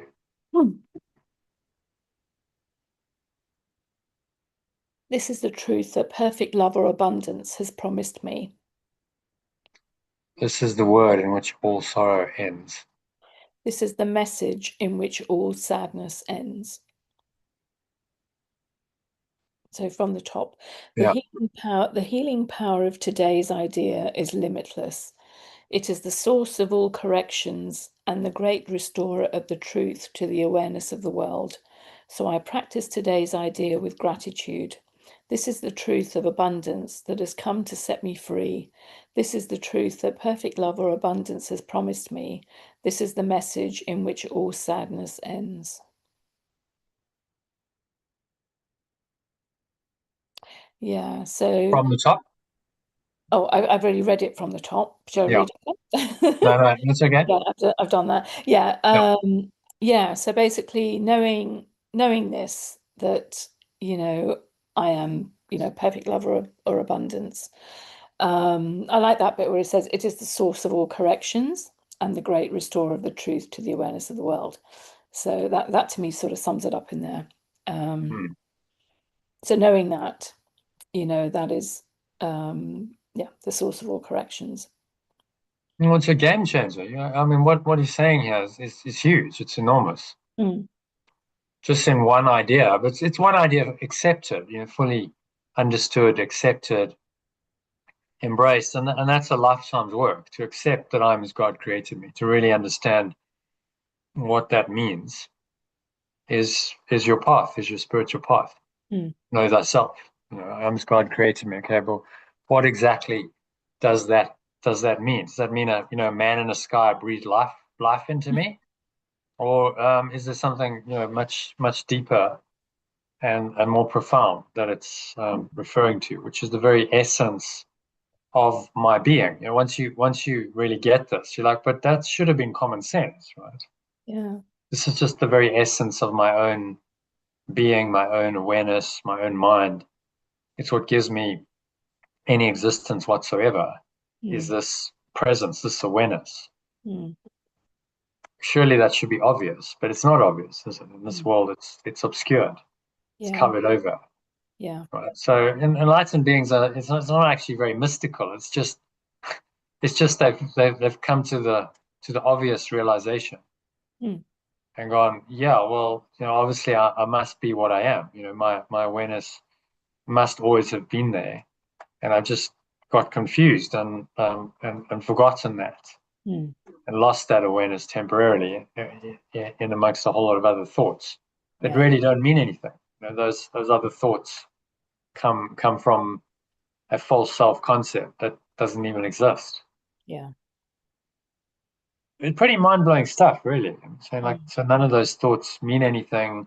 The identity behind them doesn't mean anything, and yet you're having them. But nevertheless, they're not meaningful, and they don't mean anything. They're not real. Yeah. It takes quite a lot to get your mind around that. It does. Yeah. To just be able to look at your thoughts, and you still have those thoughts, but to then just observe them and go, yeah, but that thought's not really true or real. So I'm going to undermine its power. It has no power over me anymore, because once I realize that it's not real, then all of its power just goes. And that's that process is called forgiveness. So this makes that the simple truth that underlies forgiveness really, really simple. And in a few words, he's saying, this is who you are, this is your true identity, and just embrace that. And this is a version, he uses this lesson, I think 5 times in the course. I'm as God created me, in slightly different form. It's already been in lesson 94. I think there was a version of this that was slightly different, but essentially said the same thing. So repeated 5 times throughout the workbook, that means it's probably the most important lesson. Mm. Because it's just speaking directly to who we are. Yeah. And who we are not. Mm. All right, so let's just read this bit, and then we'll go into a meditation, I think. Since we've read, those are quite short paragraphs. So just let's read the from number 2. So I'm as God created me. I'm as perfect love or abundance extends me. His son can suffer nothing. Its extension cannot suffer at all. And I am his son. And I am its extension. Yeah. So in the end, the Son and the Father merge into one awareness. Mm. But when you still think of yourself as separate, the idea of a son being the Son of God or the extension of perfect love or abundance is helpful. Mm. So he meets us. Remember, it's not, a lot of the course is not stating the absolute truth. Mm. It's stating the truth as we can digest it, accept it and digest it, and then learn from it. And so some critics of the course say, oh, well, it's not perfectly non-dual, but it can't be perfectly non-dual because then he would miss us all. Yeah. He has to meet us where we are. He has to meet us in duality and then help us awaken from that duality through this process.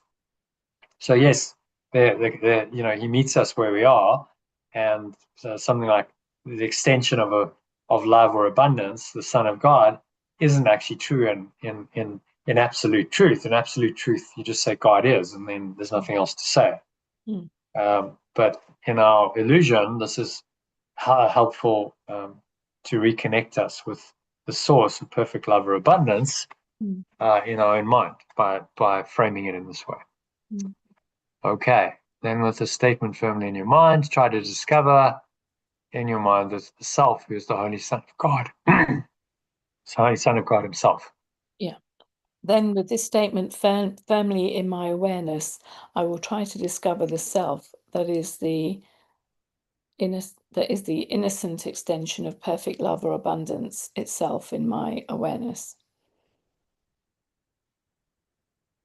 So what he's saying here is use the statement as a pointer, a signpost, to go into an actual experience of this perfect love or abundance in your own awareness. That experience we would call prayer or meditation, a deeper mystical alternate experience from our normal ordinary everyday experience.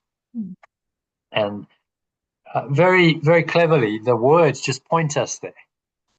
It's a path that's quite wordy, but he's using the words to point us to an experience. That's the important part. The more we understand the words, the more likely we are to have that expanded experience that he's talking about. Which is why it's worth persevering, practice with the words. Some people are like, I'm just not feeling it yet. Okay, well, it's only your first time doing the lesson, so don't worry about that. Just keep working with the course, keep practicing, and next year you might feel a bit more, and the next year a bit more, and then maybe in your 10th year of doing it, you have an epiphany, like a complete breakthrough, and you just wow, I'm just seeing and I'm getting it. It's just repetition and repetition, and that's why the course is really perennial, because the more you repeat it, the deeper you're going to go into your own mind, and the more you're going to discover your true self, which is what the words are directing you to do. Okay, so seek him within you who is Christ in you, the Son of God and brother to the world. Savior has been forever saved. His power to save whoever touches him, however lightly, asking for the word that tells him he is brother unto him. Quite a long sentence. So yeah. I will look for it in the one self within me, the extension of perfect love or abundance and companion to the world. the awakener who is forever free with the power to free whoever touches it, however likely, asking for the message that tells me it is my companion. Yeah. Yeah. So I just need to read it. Yeah. You don't have to read it. Just thoughts on that. Oh, you touch it. Awesome.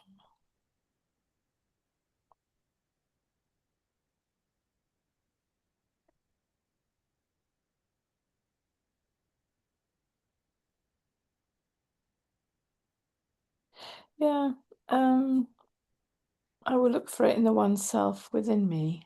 Yeah, I haven't really, sorry, John, I haven't really got any thoughts on that.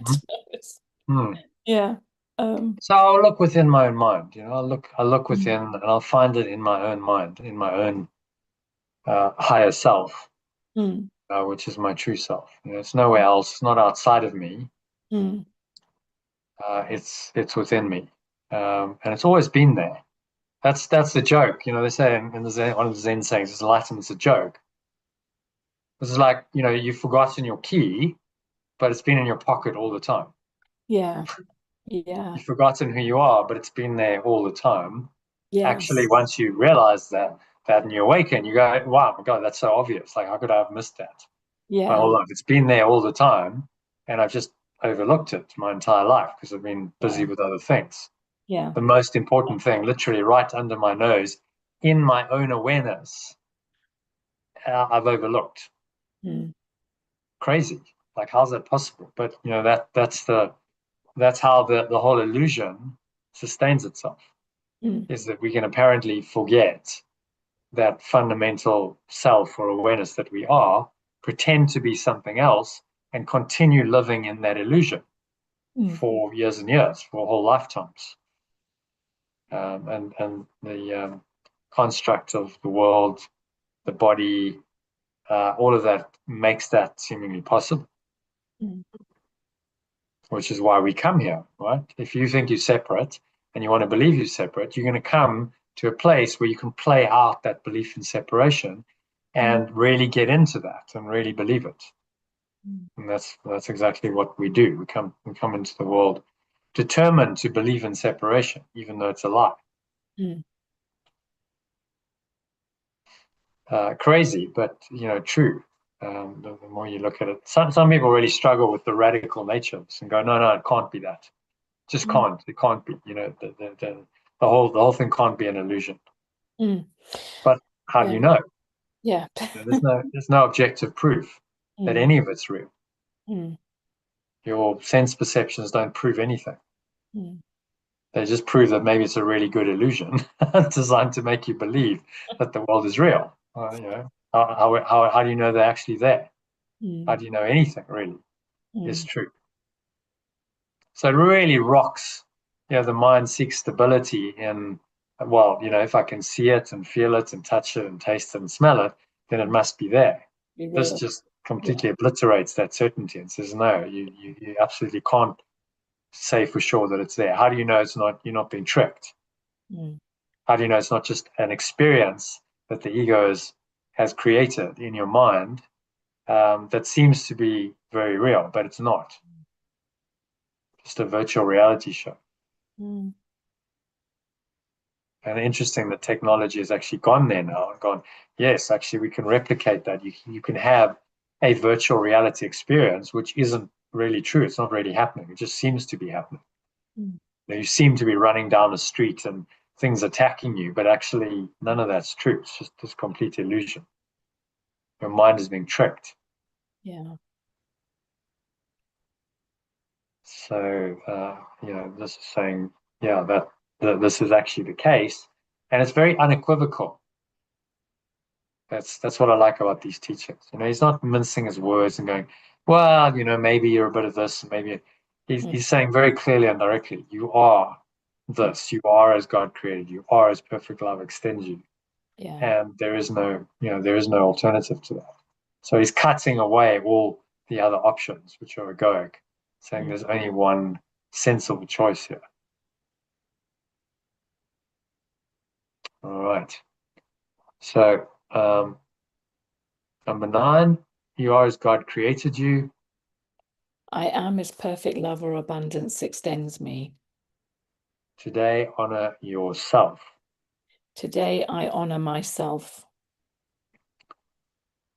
Let graven images you made to be the Son of God instead of what he is be worshipped not today. I will not value graven images I made to the extension of perfect love or abundance instead of what I truly am. Deep in your mind, the Holy Christ in you is awaiting your acknowledgement as you. Deep in my mind, my innocent self is waiting my acknowledgement that it is me. And you are lost and do not know yourself, while he is unacknowledged and unknown. And I am lost and do not know myself, while it is unacknowledged and unknown. And from the top. I am as perfect love or abundance extends me. Today I honor myself. I will not value graven images I made to be the extension of perfect love or abundance instead of what I truly am. Deep in my mind, my innocent self is waiting my acknowledgement that it is me, and I am lost and do not know myself, while it is unacknowledged and unknown.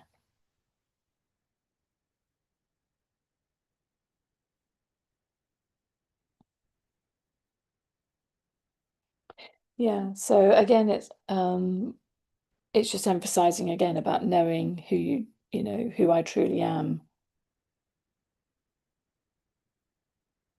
and honoring that and not valuing anything that in terms of like, the graven images that might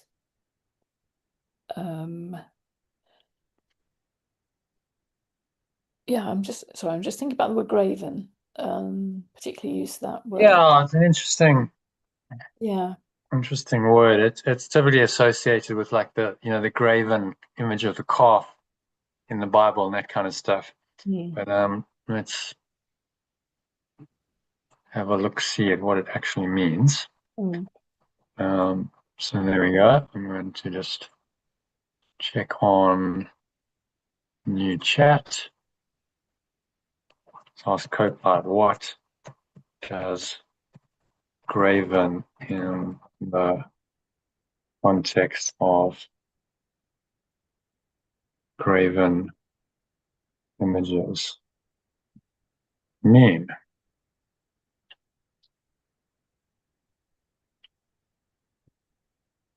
Carved. Okay. Specifically, an image has been cut, engraved, or sculpted by human hands for the purpose of worship. Right. So that's really the graven. Graven indicates that it was like a carved, like the calf that the Israelites made when Moses went up and made that into some kind of god. So he's using it in that he's using the word graven very specifically because it's related to the idea that you're going to make this yourself and then you're going to worship what you've made. Yeah. Which is quite insane, like really ridiculous. You've made an image and then you're going to worship it and say that it's a god, but you're worshiping what you created. Okay, so what are you saying? You're worshiping the product of yourself, i.e., you're worshiping yourself, which must be then a separate self, logically, that now believes in the graven images that it's made. And there's the whole world of illusion right there for you. That's exactly what we've done. We've worshipped these graven images. We've made up all this stuff. We take it for reality, and then we give it worth. You see, worship is not. People go, oh, well, I don't do idolatry. I'm not like bowing down to things as a god. But if you value them and you give them importance and meaning in your life, then you are. Mm. You are giving that worship. Worship comes from the worth as the fundamental root word. You're giving it worship. That's where it comes from. So you're giving it a worth that it doesn't have because it's made up. We made this up out of the collective ego mind, and then we give worth to these images and we worship them and we forget who we really are. We forget our true self. Mm. And that's how the ego perpetuates and sustains itself. And that's going on all day, every day, all the time. We are being constantly tempted by these graven images, social media and internet and TV and the graven images of our possessions and our relationships.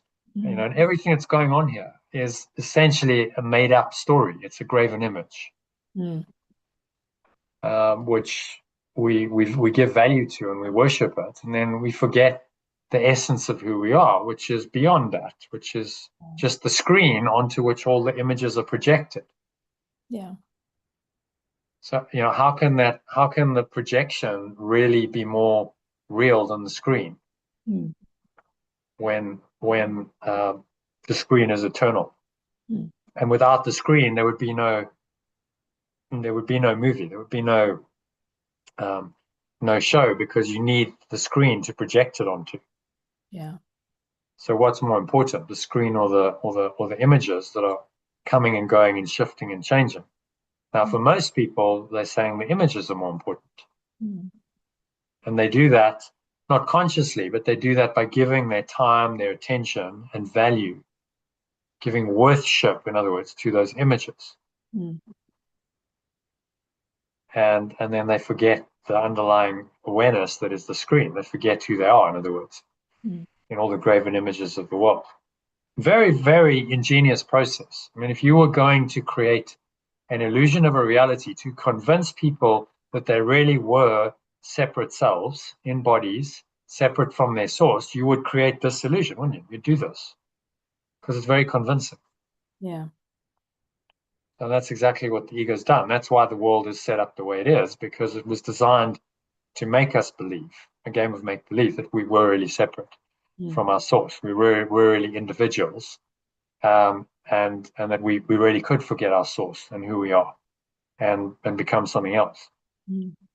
Ingeniously so, but it's not foolproof, because the truth is still there, and with enough pain, you'll be forced to penetrate through to that truth. The pain is going to force everyone eventually to go, I can't stand it anymore. I can't stand the graven images. There's something fundamentally wrong with all of this, and I want to find out what it is. And that then begins the path of spiritual awakening. Okay, so seek him today and find him. I seek it today and find it. He will be your savior from all idols you have made. It is my awakening from all false beliefs I have made. So just flicking around here. Let's see if I can get that to drag down. There we go. Yeah, so the idol is a false belief. That's kind of an important translation. It's actually not the material thing, it's the belief in the material thing. That's the problem. Yeah. For when you find him, you will understand how worthless are your idols and how false the images which you believed were you.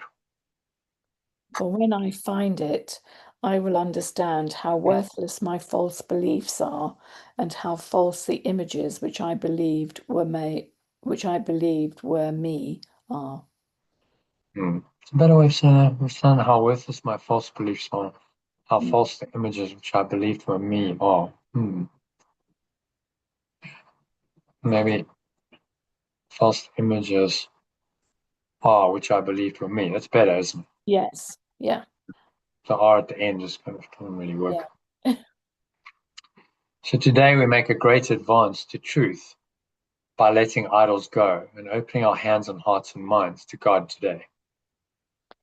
Today I make a great advance to truth or abundance by letting false beliefs go and my false beliefs.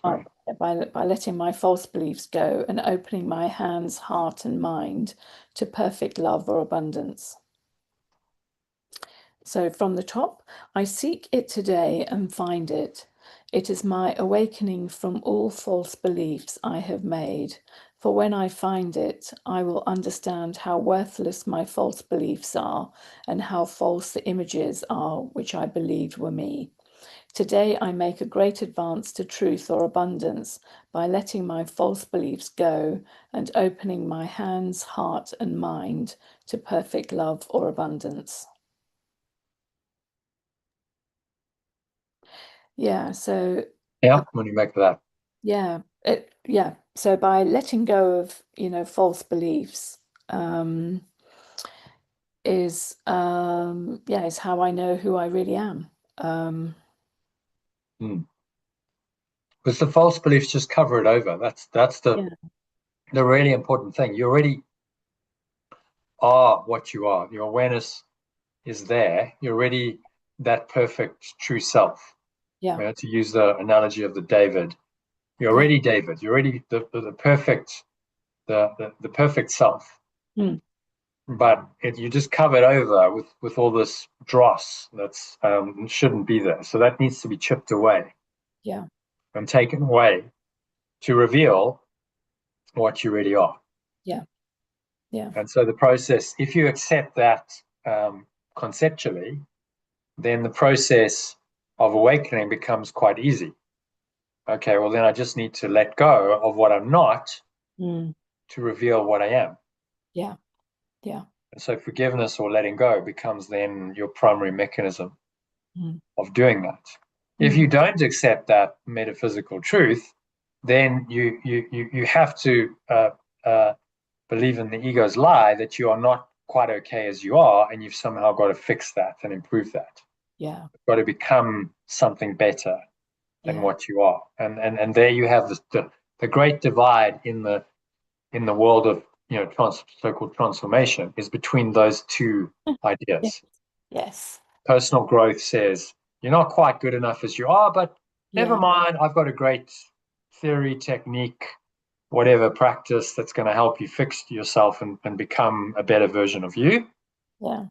And there's been, probably the majority of the personal growth industry is built on that false premise. And that's why it ultimately doesn't work. It temporarily makes you feel better. So I'm not saying it's all lost. It's part of your journey.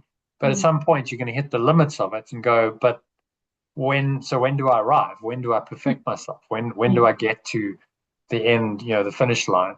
And the answer is never. Yeah. Because it's never enough, right? The whole premise of the philosophy of growth is that you're not enough as you are, and so you have to keep growing to become more. Well, when does that ever stop? Yeah. It doesn't. So you never get there. So ultimately, it's very frustrating because you never actually arrive. Great for a business model because, well, you haven't quite arrived, you haven't quite got it. Join my next program, right? Join my next course. This time you'll get it. Come on my next retreat, and I'm going to reveal the full truth to you. Yeah. And at some point you got to kind of go, okay, this is a scam, right? Well, or it's made out that you are the one that's not applying it properly. Yeah, exactly. And how you are at fault. You're at fault, exactly. Because you're not, you're not. Yeah, I know. You're just not getting it. Yeah. I've got students who really getting this, and they've really done it, and it's like BS. Sorry, if you in that mindset of continual growth, you're never going to get it. It's by definition you're going to fail because that's the way the thought system is set up. Yeah. And one of the greatest things I realized on my journey was that it wasn't me that had failed. It was the thought system that had failed me. That was a huge realization. And when I was 28, 29, and I'd gone down this whole road of personal growth for years and years, and it was like, I'm going to be the world champion. If I can think it and I can believe it and I can visualize it hard enough, I must get there, right? That's what the teaching says. Yeah. And I didn't. I failed dismally. And then I'm like, okay, so is it just like I'm a complete loser and I've failed? Or maybe there's something wrong with the philosophy. Maybe there's something wrong with the thought system. That's fortunately what I was open enough to consider. And go, maybe I don't have the complete picture yet. Maybe I thought I did, but given that I failed so dismally, clearly I haven't got the complete picture, because if I had the complete picture, it would have worked, right? So in fact, that failure was the greatest gift I could have got from spirit. It's like, okay, you've really got to then question that entire thought system of growth and deconstruct it and go beyond that to the truth that actually you already are perfect as you are. And your growth, it just looks like I've got to release, I've got to let go of what's not me. I've got to remove all that stuff. Sorry, I just realized my video is off. You've got to remove all of that stuff. And then that reveals who you really are, which is pure, whole, complete, authentic, and nothing needs to change. Nothing needs to be fixed in that self.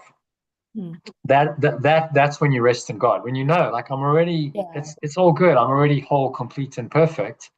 I can cease that endless cycle of I'm not good enough and I've got to grow and I've got to do something more.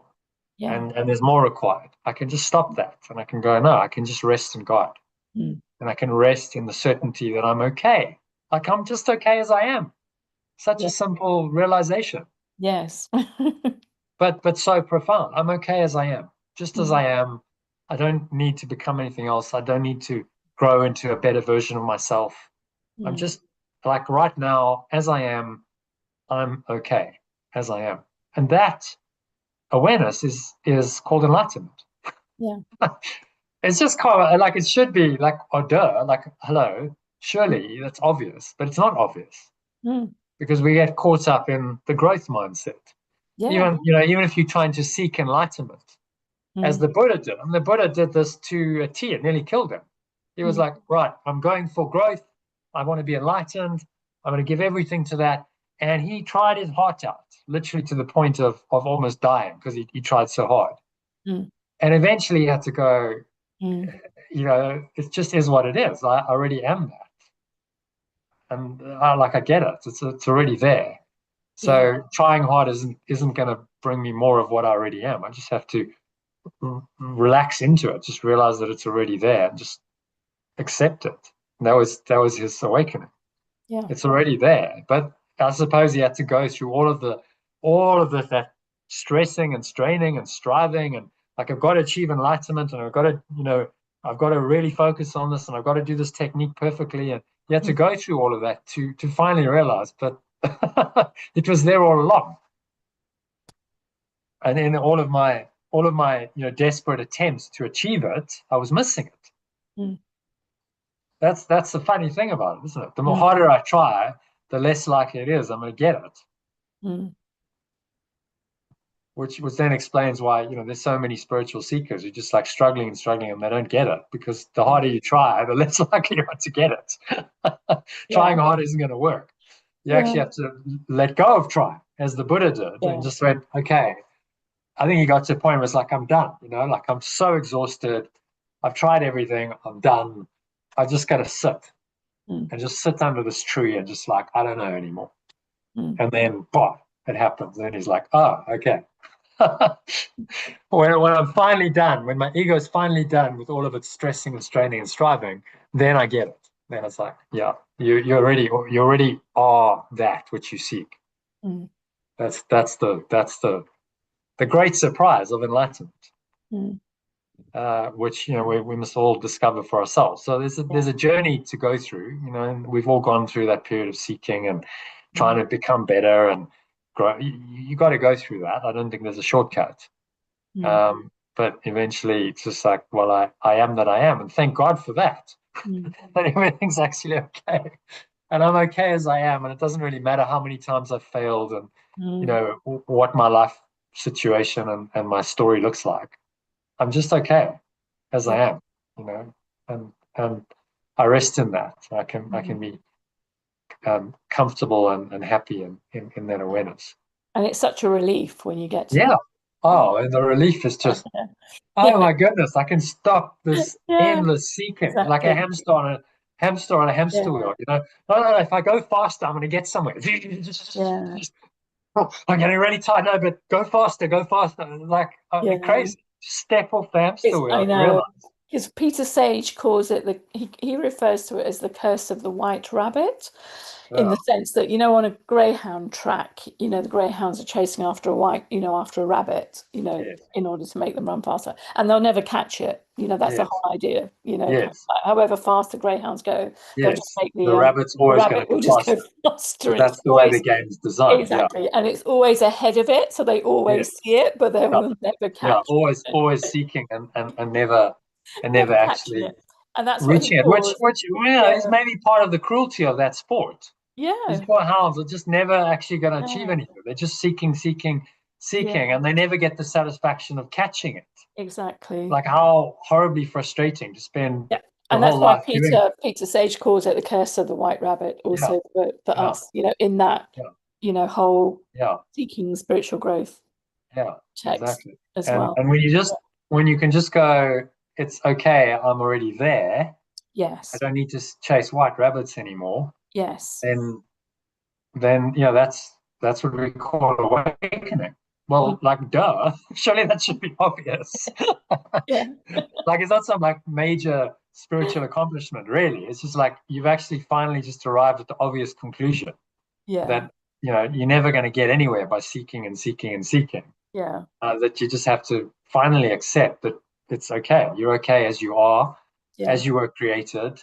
You remain, and it's all okay. And your temporary experiences of being human don't really matter. They don't really affect that at all. But, you know, easier said than done, because your entire story, your history, the personal identity you've constructed, all of that's got to go in order to have that awareness. Yeah. So it's a pretty profound mind shift. But, you know, once you've experienced it, you're like, why would I want anything else? Do I really want to be a greyhound desperately chasing the white rabbit for the rest of my life? White rabbit, and exhausting myself. Eventually, just like, you know, I'm burnt out and I'm spent. And then guess what? You know, the ego chucks you away and says, okay, well, we'll just put another one in, another greyhound into the conveyor belt, and let a younger version of you do the same thing. It's all pretty depressing and disheartening, and but that's the ego for you. Whereas, you know, if you stop the seeking and you can just rest in being, then there's this relaxation, this calm, this flow, and things just like everything's actually okay. You don't need to stress and strain and strive anymore. You don't need to impress anyone. It's just like I am what I am, and I rest in God, and I'm good. And that radiates through. You know, anyone who's comfortable in their own skin. That's another way of saying it. They radiate that, and, you know, they make an impact on people. That's what we call wisdom. As you grow older, people who have that, like, okay, you're wise, you're a sage. Oh, yeah, I suppose if everyone else is insane and deluded, then yes, they are. In an insane asylum, the sane person is very wise, but actually they just realize actually the truth of who they are. Which is why anyone who's genuinely attained enlightenment doesn't have any airs and graces. They're just like, well, duh, it's so obvious. Like, I'm nothing special. I've just like woken up to the obvious truth that I missed. You might still be missing it, but okay, maybe I can help you get it, you know, a bit quicker than I did, because it took me 20 years. Maybe I can save you a lot of pain and help you get it in 5 or 10. That's sort of been my mission. I'm like, yeah, it took me like 15 years to really start understanding this. Well, maybe it could happen quicker for people if they have the right teaching and understanding from the start. You know, these realizations could come a lot quicker, could be speeded up, and you save yourself, you know, a lot of pain in the process. So, you know, hence this program was born, and hopefully it is. You know, would you say this has speeded up your learning since what? It's only been a few months. April. So where are we? April. No, we started in March. So March, April, May, June. So 4 months essentially. You've been on the program for 4 and a bit months. has it done that? Has it Oh, accelerated it? absolutely. Yeah. Well, then that's Yeah. the best compliment I could get. It's like, Yeah. yeah, a quicker realization of who you are and save you all of this seeking and stressing and straining and years and years of it. You just go, no, just drop into who you are.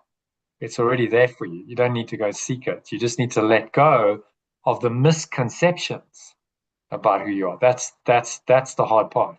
Yeah. Drop the misconceptions and then it's revealed. Yeah. Yeah. All right, so this is the last one, and then we can do a meditation if you like. Mm-hmm. So we will remember him throughout the day with thankful hearts and loving thoughts for all who meet with us today. I will remember it throughout the day with thankful heart and loving thoughts for all who meet with me today. For it is thus that we remember him.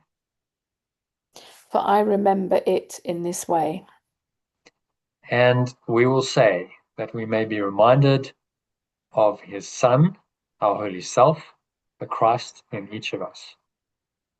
And I will say, so that I may be reminded of its extension, my innocent self, the true identity in each of us.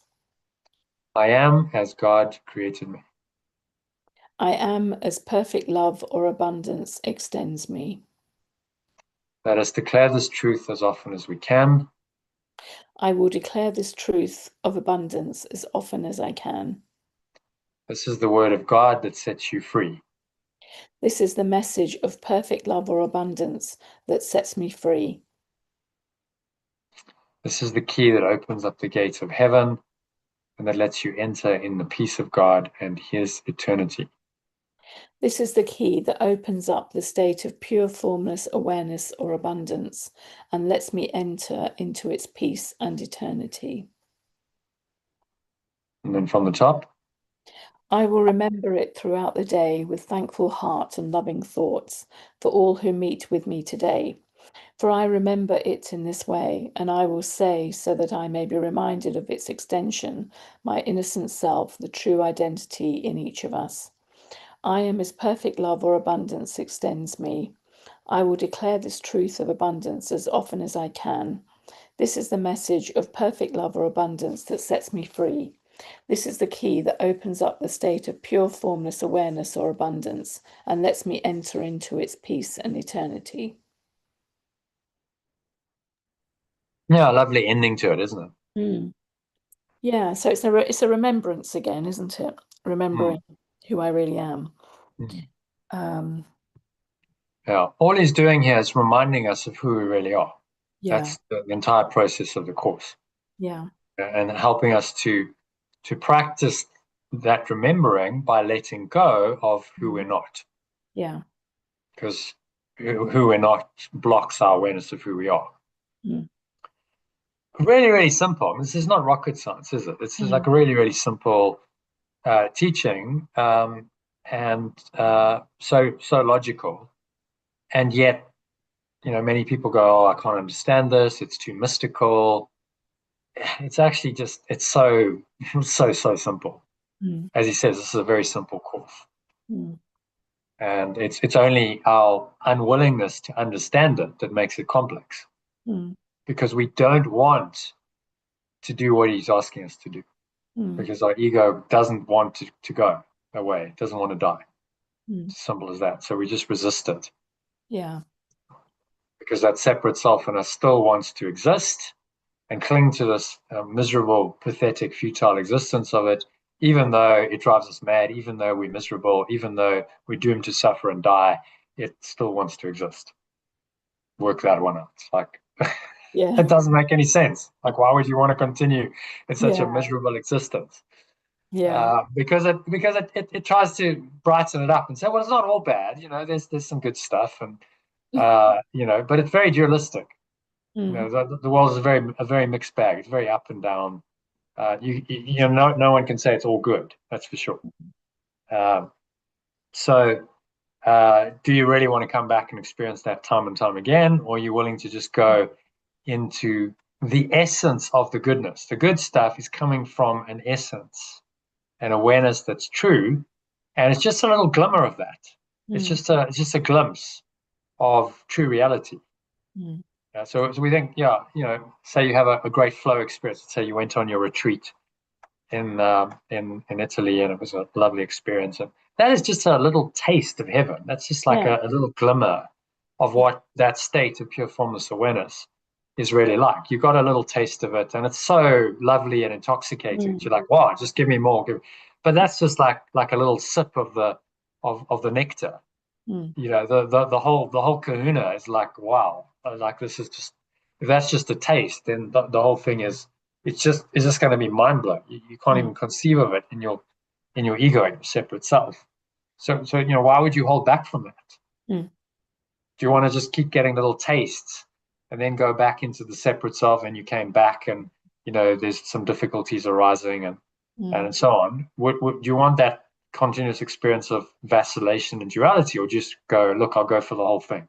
And I'm just willing to go into what I've tasted, but the full experience of that, which is full awakening. And I'm willing to just let go of any sense of a separate self to do that, because that's the only requirement. So as I said, very simple course. It's just not easy to do that, because you do kind of come to a point where you go, oh my God, like I understand what he's asking me to do. That's huge. That's pretty scary. Like when I first started like waking up to what the course is saying, I'm like, oh my God, this is like going to kill me. I don't even remember saying that. Jesus, John, this stuff's going to kill you. I said that in my mind. I'm like, well, what did you expect? That your separate self was going to survive and you're going to awaken and remain a separate self? I mean, it's not logical. That the theory tells you, the ego can't go with you to enlightenment, and the separate self has to die to be all that. But when it actually becomes real in your own experience, and you feel that threat to your separate self, then it's like, whoa, okay, this is going to a whole nother level here. And that's when a lot of people get scared and they back off and they go, oh, no, I can't do this. It's too much. Like, no, the course is too full on for me. I'll pivot to some other spiritual path that's easier, that won't challenge my ego in the same way. And then they convince themselves that that's an advance, but it's not. It's actually a retreat. They just don't want to go through the pain, sometimes excruciating pain of the undoing of the ego, because it's going to kick and it's going to scream, and you're going to feel really raw sometimes, and really like, oh my God, I can't even handle this, and it's too much for me, and like I'm just like I don't even know what to do with myself. You're going to feel all that, almost like an addict. If you think of, like, let's say the worst drug is you get addicted to, like heroin. Like when an addict comes off heroin, it's a painful process. This is a horrible process to have to go through. The withdrawal symptoms are horrible. But it's the only way they're going to get their life back. It's the only way they're gonna reclaim any kind of true identity and an authentic life and start to live functionally again, is they have to go through that pain. It's the same with the ego. The ego is an addiction. We're addicted to it, and the pain of the withdrawal can be, especially if you're really addicted to it, can be quite severe. We're all addicted to an extent. Some people less so than others. But if you really got a strong ego, it's gonna be a painful process to undo that. But rather that than the ongoing misery and pain of being stuck and just not knowing how to get out of it, and eventually just going to get old and suffer and die. So the pain of awakening as opposed to the pain of stagnation, that's the choice. And it's not really a choice. In the end, you're like, well, once you see the choices clearly, that's what he's trying to get us to see. You see the choices clearly, then is there really a choice to be made? Is it really a choice, or is it just an obvious decision to make? But initially, we don't know. We don't have that clarity. So he's got to educate us and help us. Part of the awakening is just giving you the truth and helping you to see that very clearly. No holds barred, no frills. Here it is. And then make your choice. Once you know the full truth, your choice becomes inevitable. And the most important thing is that you will have made it yourself. Your own free will would have said, yeah, I get it. I have to do this. There's no other way. Okay, I'm all in. If you let someone else make the choice for you, and you go along, let's say, in a religion, and apparently Jesus is saving you, and the pastor tells you you're going to be saved, and you kind of ride on that, you haven't really made the choice yourself. So there's no genuine awakening. So in some ways, this is a very lonely path. It's like it's just you and the truth and your Holy Spirit on the one hand, and the ego on the other, helping you to make the choice. And no one can make that for you. You have to make it. Yeah. You can get guides, you can get people who are helping you. Yes, but no one can make the choice for you. And we saw that even the most awakened person ever, Yeshua, he gave his disciples a choice, and he said, you choose. And not everyone chose correctly. Some of them chose, some of them didn't get it fully. One of them even betrayed him. Okay, arguably, the alternative gospels say that Jesus directed him to do that. We don't know. Maybe he did, maybe he didn't. But and he hung himself, which sort of seemed to indicate that he had some guilt about the whole process, because he wouldn't have hung himself if he'd been instructed and been fully on board and happy with his decision. He wouldn't have done it, would he? So it would seem to indicate that he did actually. There was an element of betrayal in it, or maybe even if Yeshua asked him to do it, he couldn't accept the enormity of what he'd been asked to do. He couldn't surrender to that. Anyway, I digress. That's a that's a very niche subject for another day. But the point is, we all have a choice, and it doesn't. The greatest enlightened being could be speaking directly to you, as with the disciples, or say Helen Schuckman, and still you make the wrong choice. Yeah. Because you have free will, and he can't force you to choose. Yeah. In fact, that would be denying the whole point. You have to come willingly to God, and that needs to be by your own free will. Otherwise, it's not authentic. Yeah. All right, so that brings us to the end of the lesson. There is actually I see you've probably seen the personalized summary. How are we doing on time? Well, we're now over 6:30, so right. I will be getting dinner. Will probably be delivered anytime between 6:30 and 7. Yeah. Okay. So do you want to do a meditation then? I was going to say, can we do a short meditation if that's okay? Yeah. Yeah, that's fine. Yeah. Yeah. No problem at all. Okay, so let's do the med. Just gonna get recording going.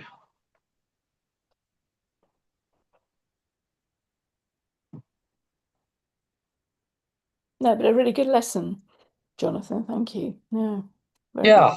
Well, don't thank me. Thank the Holy Spirit, because it's behind it all. But I think that the value of really getting into it and really discussing this stuff is that you go deeper, don't you? It's like more than superficial. You're like, you discuss it, you think about it, and something in that process, it starts to really make sense.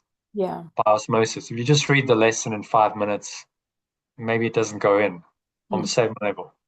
So that's the advantage of spending, what is it, 1.5 hours discussing it. And I go on and on. I apologize for that. No, we've spent longer than that. We came back at 4:15 after the expression.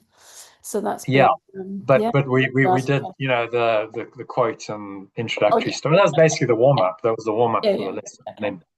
And then we do the lesson, which has been 1 hour and 37 minutes to be precise, because I can see it on Telegram. So it's quite a long time to spend on one lesson. People say that's overkill, but there is some process in the reading of it, in the discussion, that starts to happen that doesn't happen if you don't do that.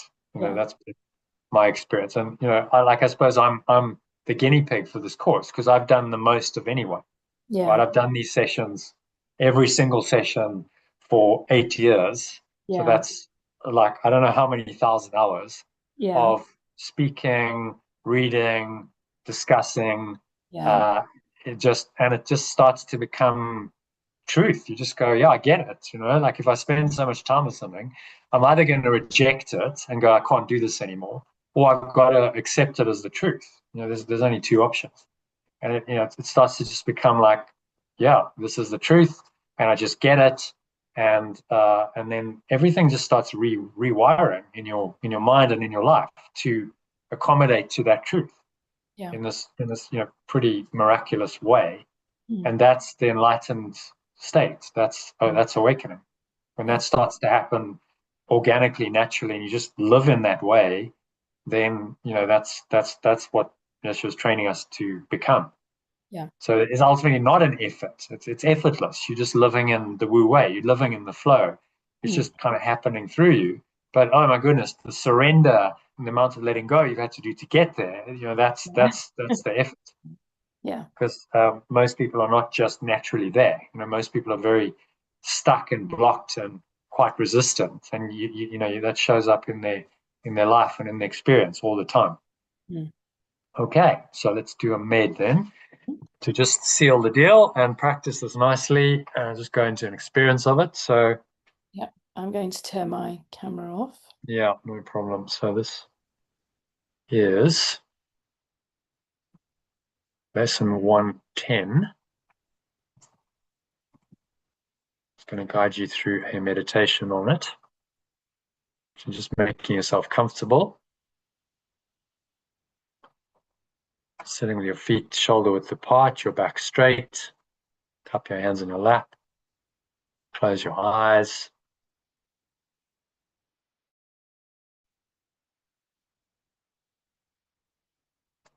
And start off by taking a nice deep breath in through the nose. Breathing in, noticing how the stomach rises, the chest rises, and the subtle flow of air in through the nostrils. You're just inviting spirit with the breath. In many cultures, spirit, life, breath, they're synonymous words. They mean the same thing. So invite this empty, open, spacious awareness we call spirit in with your breath. Hold the breath briefly. Now just scan your mind and notice any thoughts, any emotions, any ideas, any beliefs, any body sensations that are in any way disturbing. It just it feels off, doesn't feel quite right. Just notice all that, breathe in again.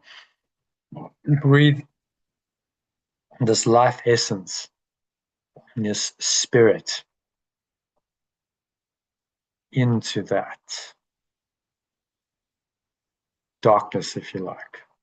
Feel like there's a shift happening in real time as you invite this presence, this source, this awareness in, then things start to change. And help yourself by using today's lesson. So just say as you breathe in, I am as God created me, or if you prefer the alternative version of that, I am as perfect love or abundance extends me. His son can suffer nothing. Its extension cannot suffer at all. Say that to yourself. And I am its extension. And now, on the truth of that, exhale. And have a sense of just letting go with the breath of anything that blocks this perfect love or abundance. So that could be a little fear thought, a little bit of anxiety about the future. It could be a grievance that you're holding towards someone or something. Whatever it is, just let it go, drop it, blow it away with the breeze of your breath into the nothingness that it really is. And now drop in to the space, the awareness that this letting go creates in your mind. And open your mind to discovering the self that is the innocent extension of perfect love or abundance itself in your own awareness. Again, breathe in on that. Invite this presence, this self that is love, that is abundance, that is pure formless awareness. Doesn't really matter what you call it. The main thing is that you feel its presence, you feel its power, you embrace it.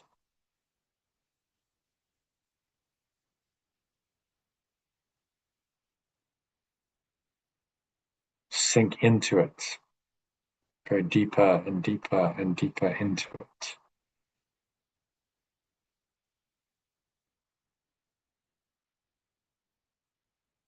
Just breathing all nice, gentle, slow, subtle breaths in and out through your nose.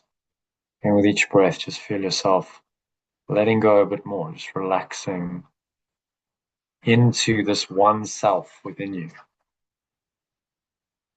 Open your mind, open your heart to the one self, the extension of perfect love or abundance that is companion to the world, that is the savior or the awakener, who is forever free, the power to free whoever touches it, however lightly, asking for the message that tells you that it is your companion.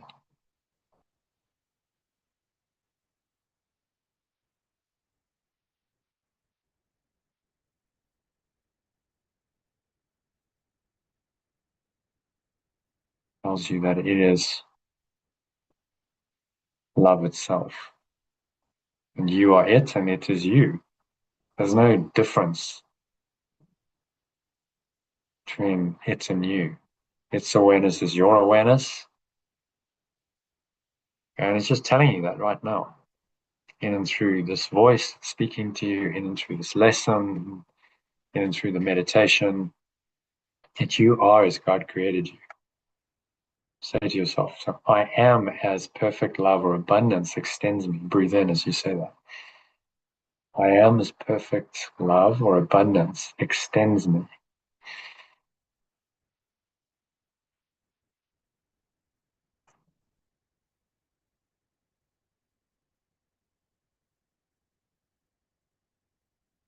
Today I honor myself.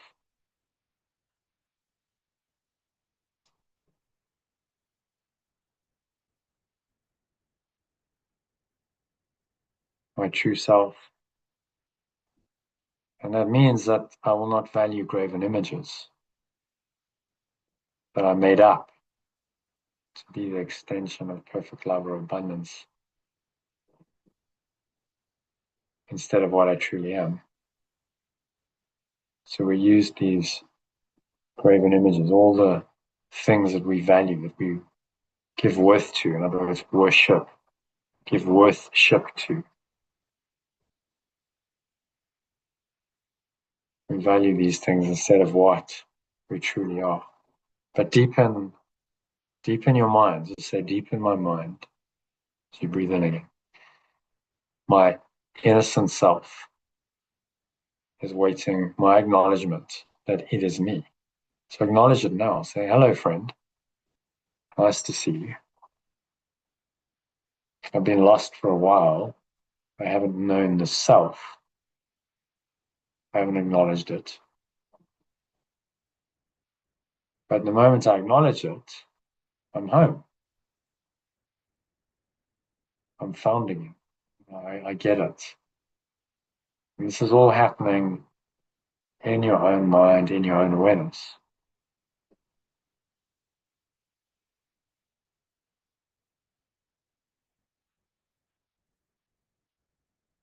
So, again, breathing in and just open yourself to this awareness. That is your awakening from all false beliefs, false idols, as Yeshua calls them, false beliefs that you've made up to replace it. Say to yourself, for when I find it, I will understand how worthless my false beliefs are and how false the images are which I believed were me.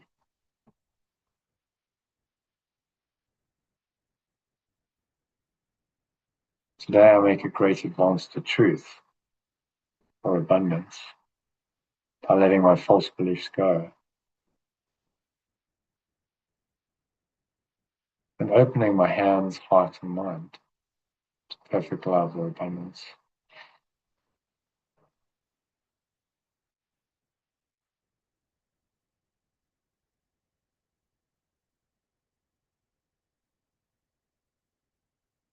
So just surrender into this inner abundance. It's just an experience that's actually always been there. It's not, you haven't been consciously aware of it. So make it conscious, make it aware, make yourself aware of it. Breathe in, invite this experience in, and remember the truth. That I am as God created me. I am as perfect love or abundance extends me.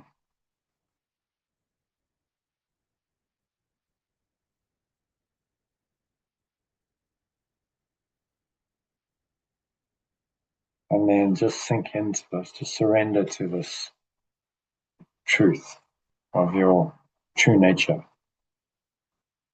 You are as perfect love or abundance extends you.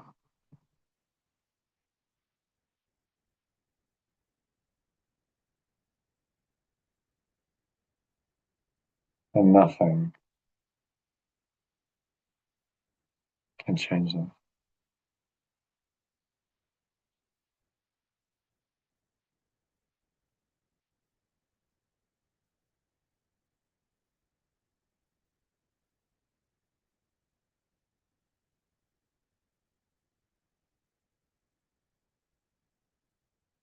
Let's go beyond words now for a few minutes.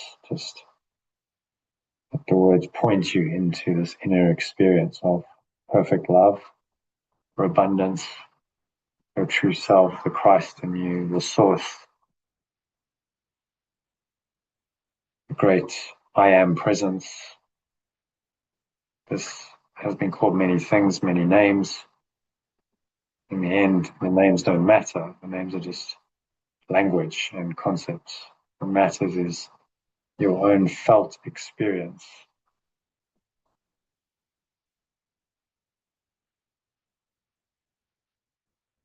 Own felt experience of it.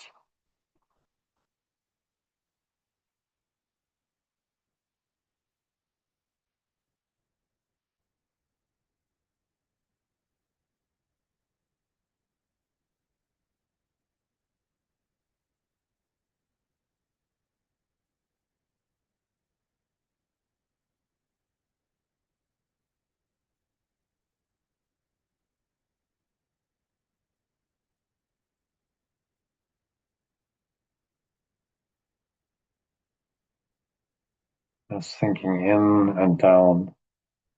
Follow the breath. Any thoughts arise that are seemingly disturbing the natural process of going within, recognize their illusory nature, and remind yourself that I am as perfect love.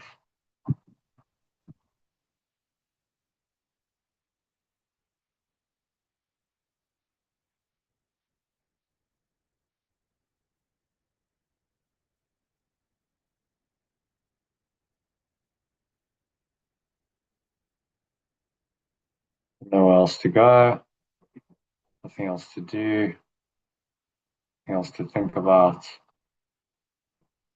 Just breathe, relax, be still.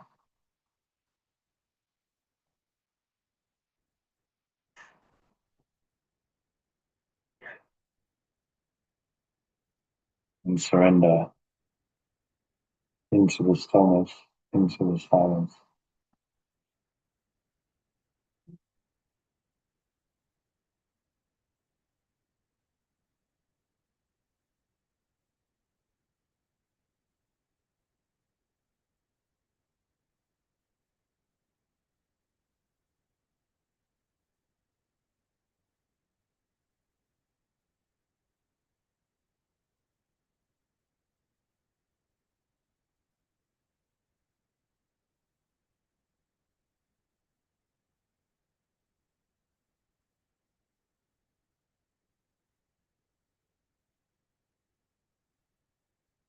Any thoughts arise that seem to disturb this perfect love or abundance, just notice them, breathe into them, say to yourself,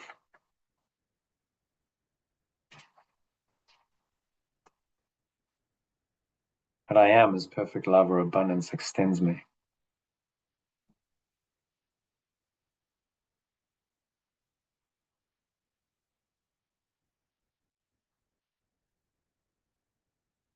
I will declare this truth of abundance as often as I can. Say it to yourself, I am as perfect love or abundance extends me. Breathe into that, feel into that. What is perfect love or abundance feel like in your mind, in your heart, in your body?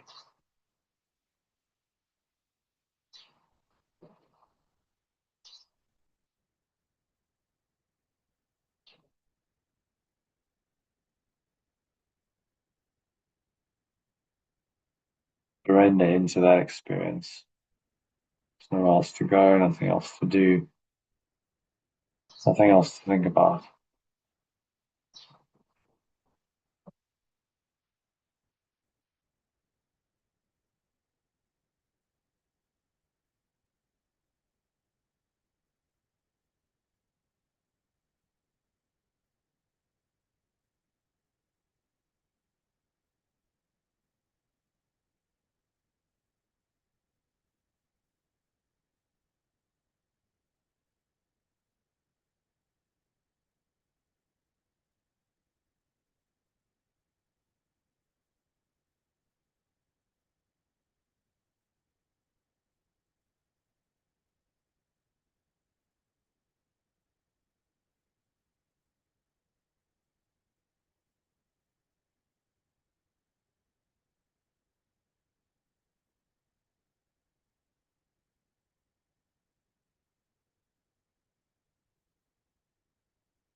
So just gently bring yourself back into an awareness of your body and the breath and the senses in the world. Now on the count of three, you're going to open your eyes. So 1, just breathing in. Noticing how the stomach rises and the chest rises.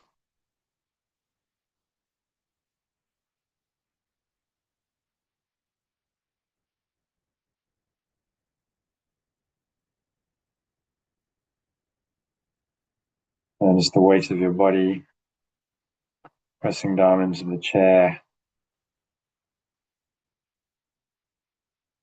There's the air flowing into your nostrils.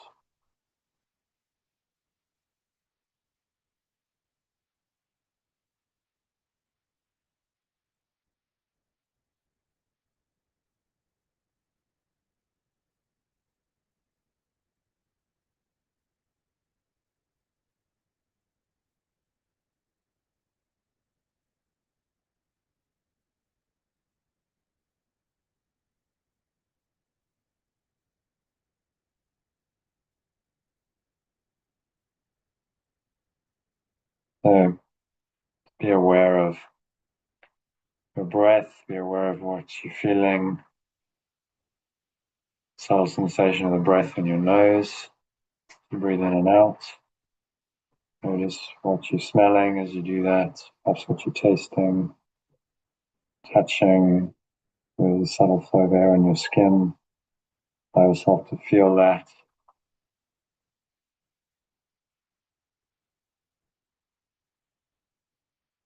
Just feeling all these things. It's very still, calm, and surrendered state.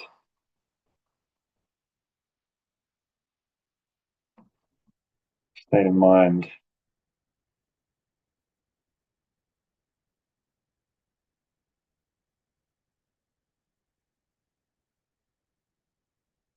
illusions, state of mind, which only the truth is true.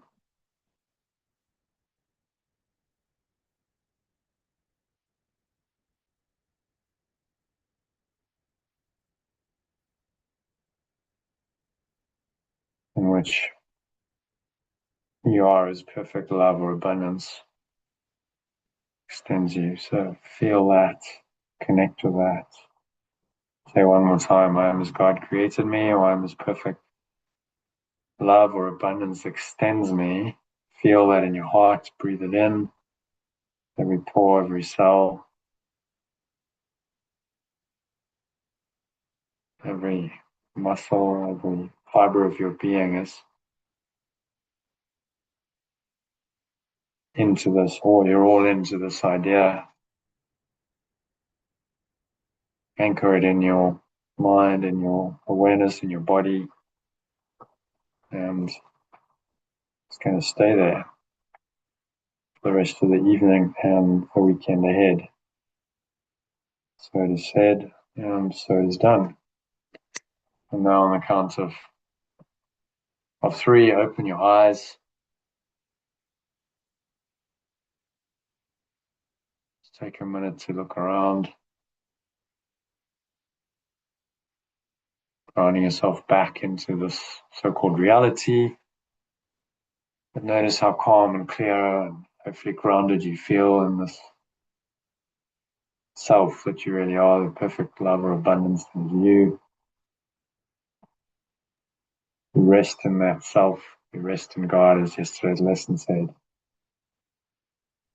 Just feel the certainty, feel the grace of that awareness. Lock into that. You stay in this awareness for the rest of the evening and on into your weekend. So it is said, so it is done. Amen, in other words. And that brings us to the end of the meditation and of tonight's session.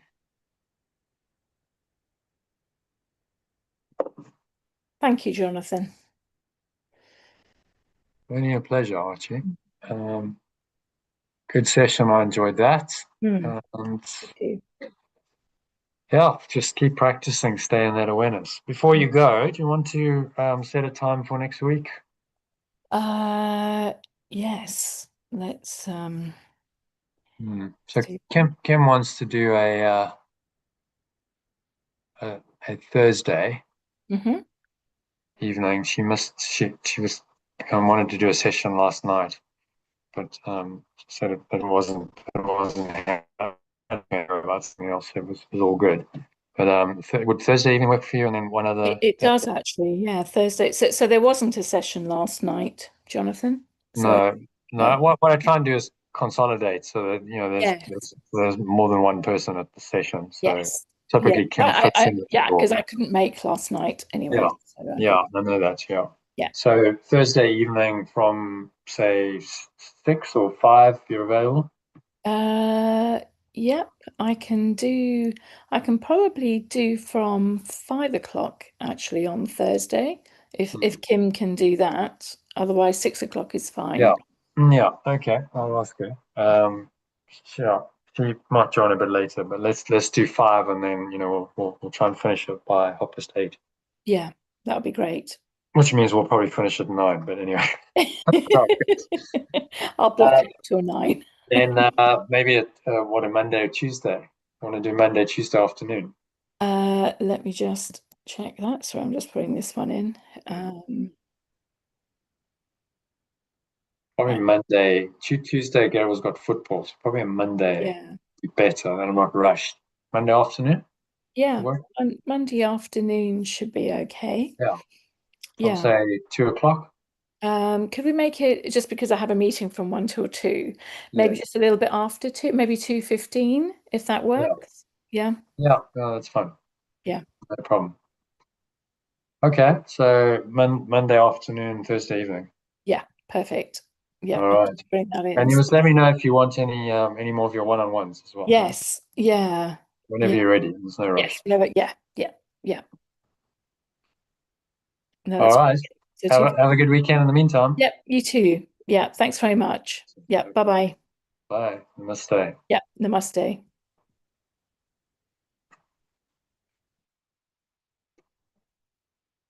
Okay, so that is a wrap for today. Thank you for staying till the end and watching the live stream or the recording. If you enjoyed that, then why not hit the subscribe button? You'll be notified whenever I go live, which is a couple of times a week. So you can catch the live stream or the recording. You'll also be notified by YouTube whenever that happens. So it'll tell you, which is quite useful to know when I'm going live if you want to catch the live stream or the recording afterwards. And if you want to dive a bit deeper, then why not head over to lifebull.com and see that in the background of the background image. Just type in lifebuild as it's spelled there and .com, or there's a link below in the comments box of this video. You can click that link and subscribe to a free Telegram group where I send out a daily inspirational quote similar to the one today, a message around that, a daily mind training lesson based on A Course in Miracles lesson, workbook lesson, as well as other stuff like breath breaks. So it's like a mini meditation that helps you practice the lesson. Every weekend I send out a movie to watch, a mind training movie. I send out links to recordings, past discussion sessions. So there's a lot in it, and it's all free. And you also get invitations to join these live sessions. If you'd like to join the live sessions, you'll get the Zoom link. You can join 3 weeks for free.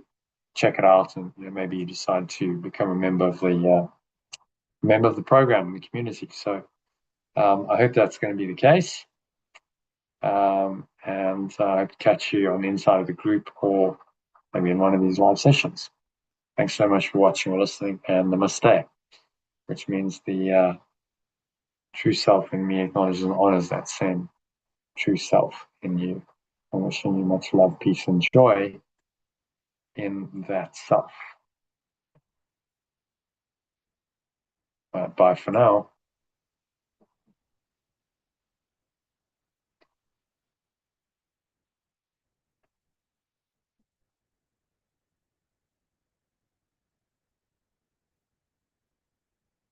Sorry, just trying to exit.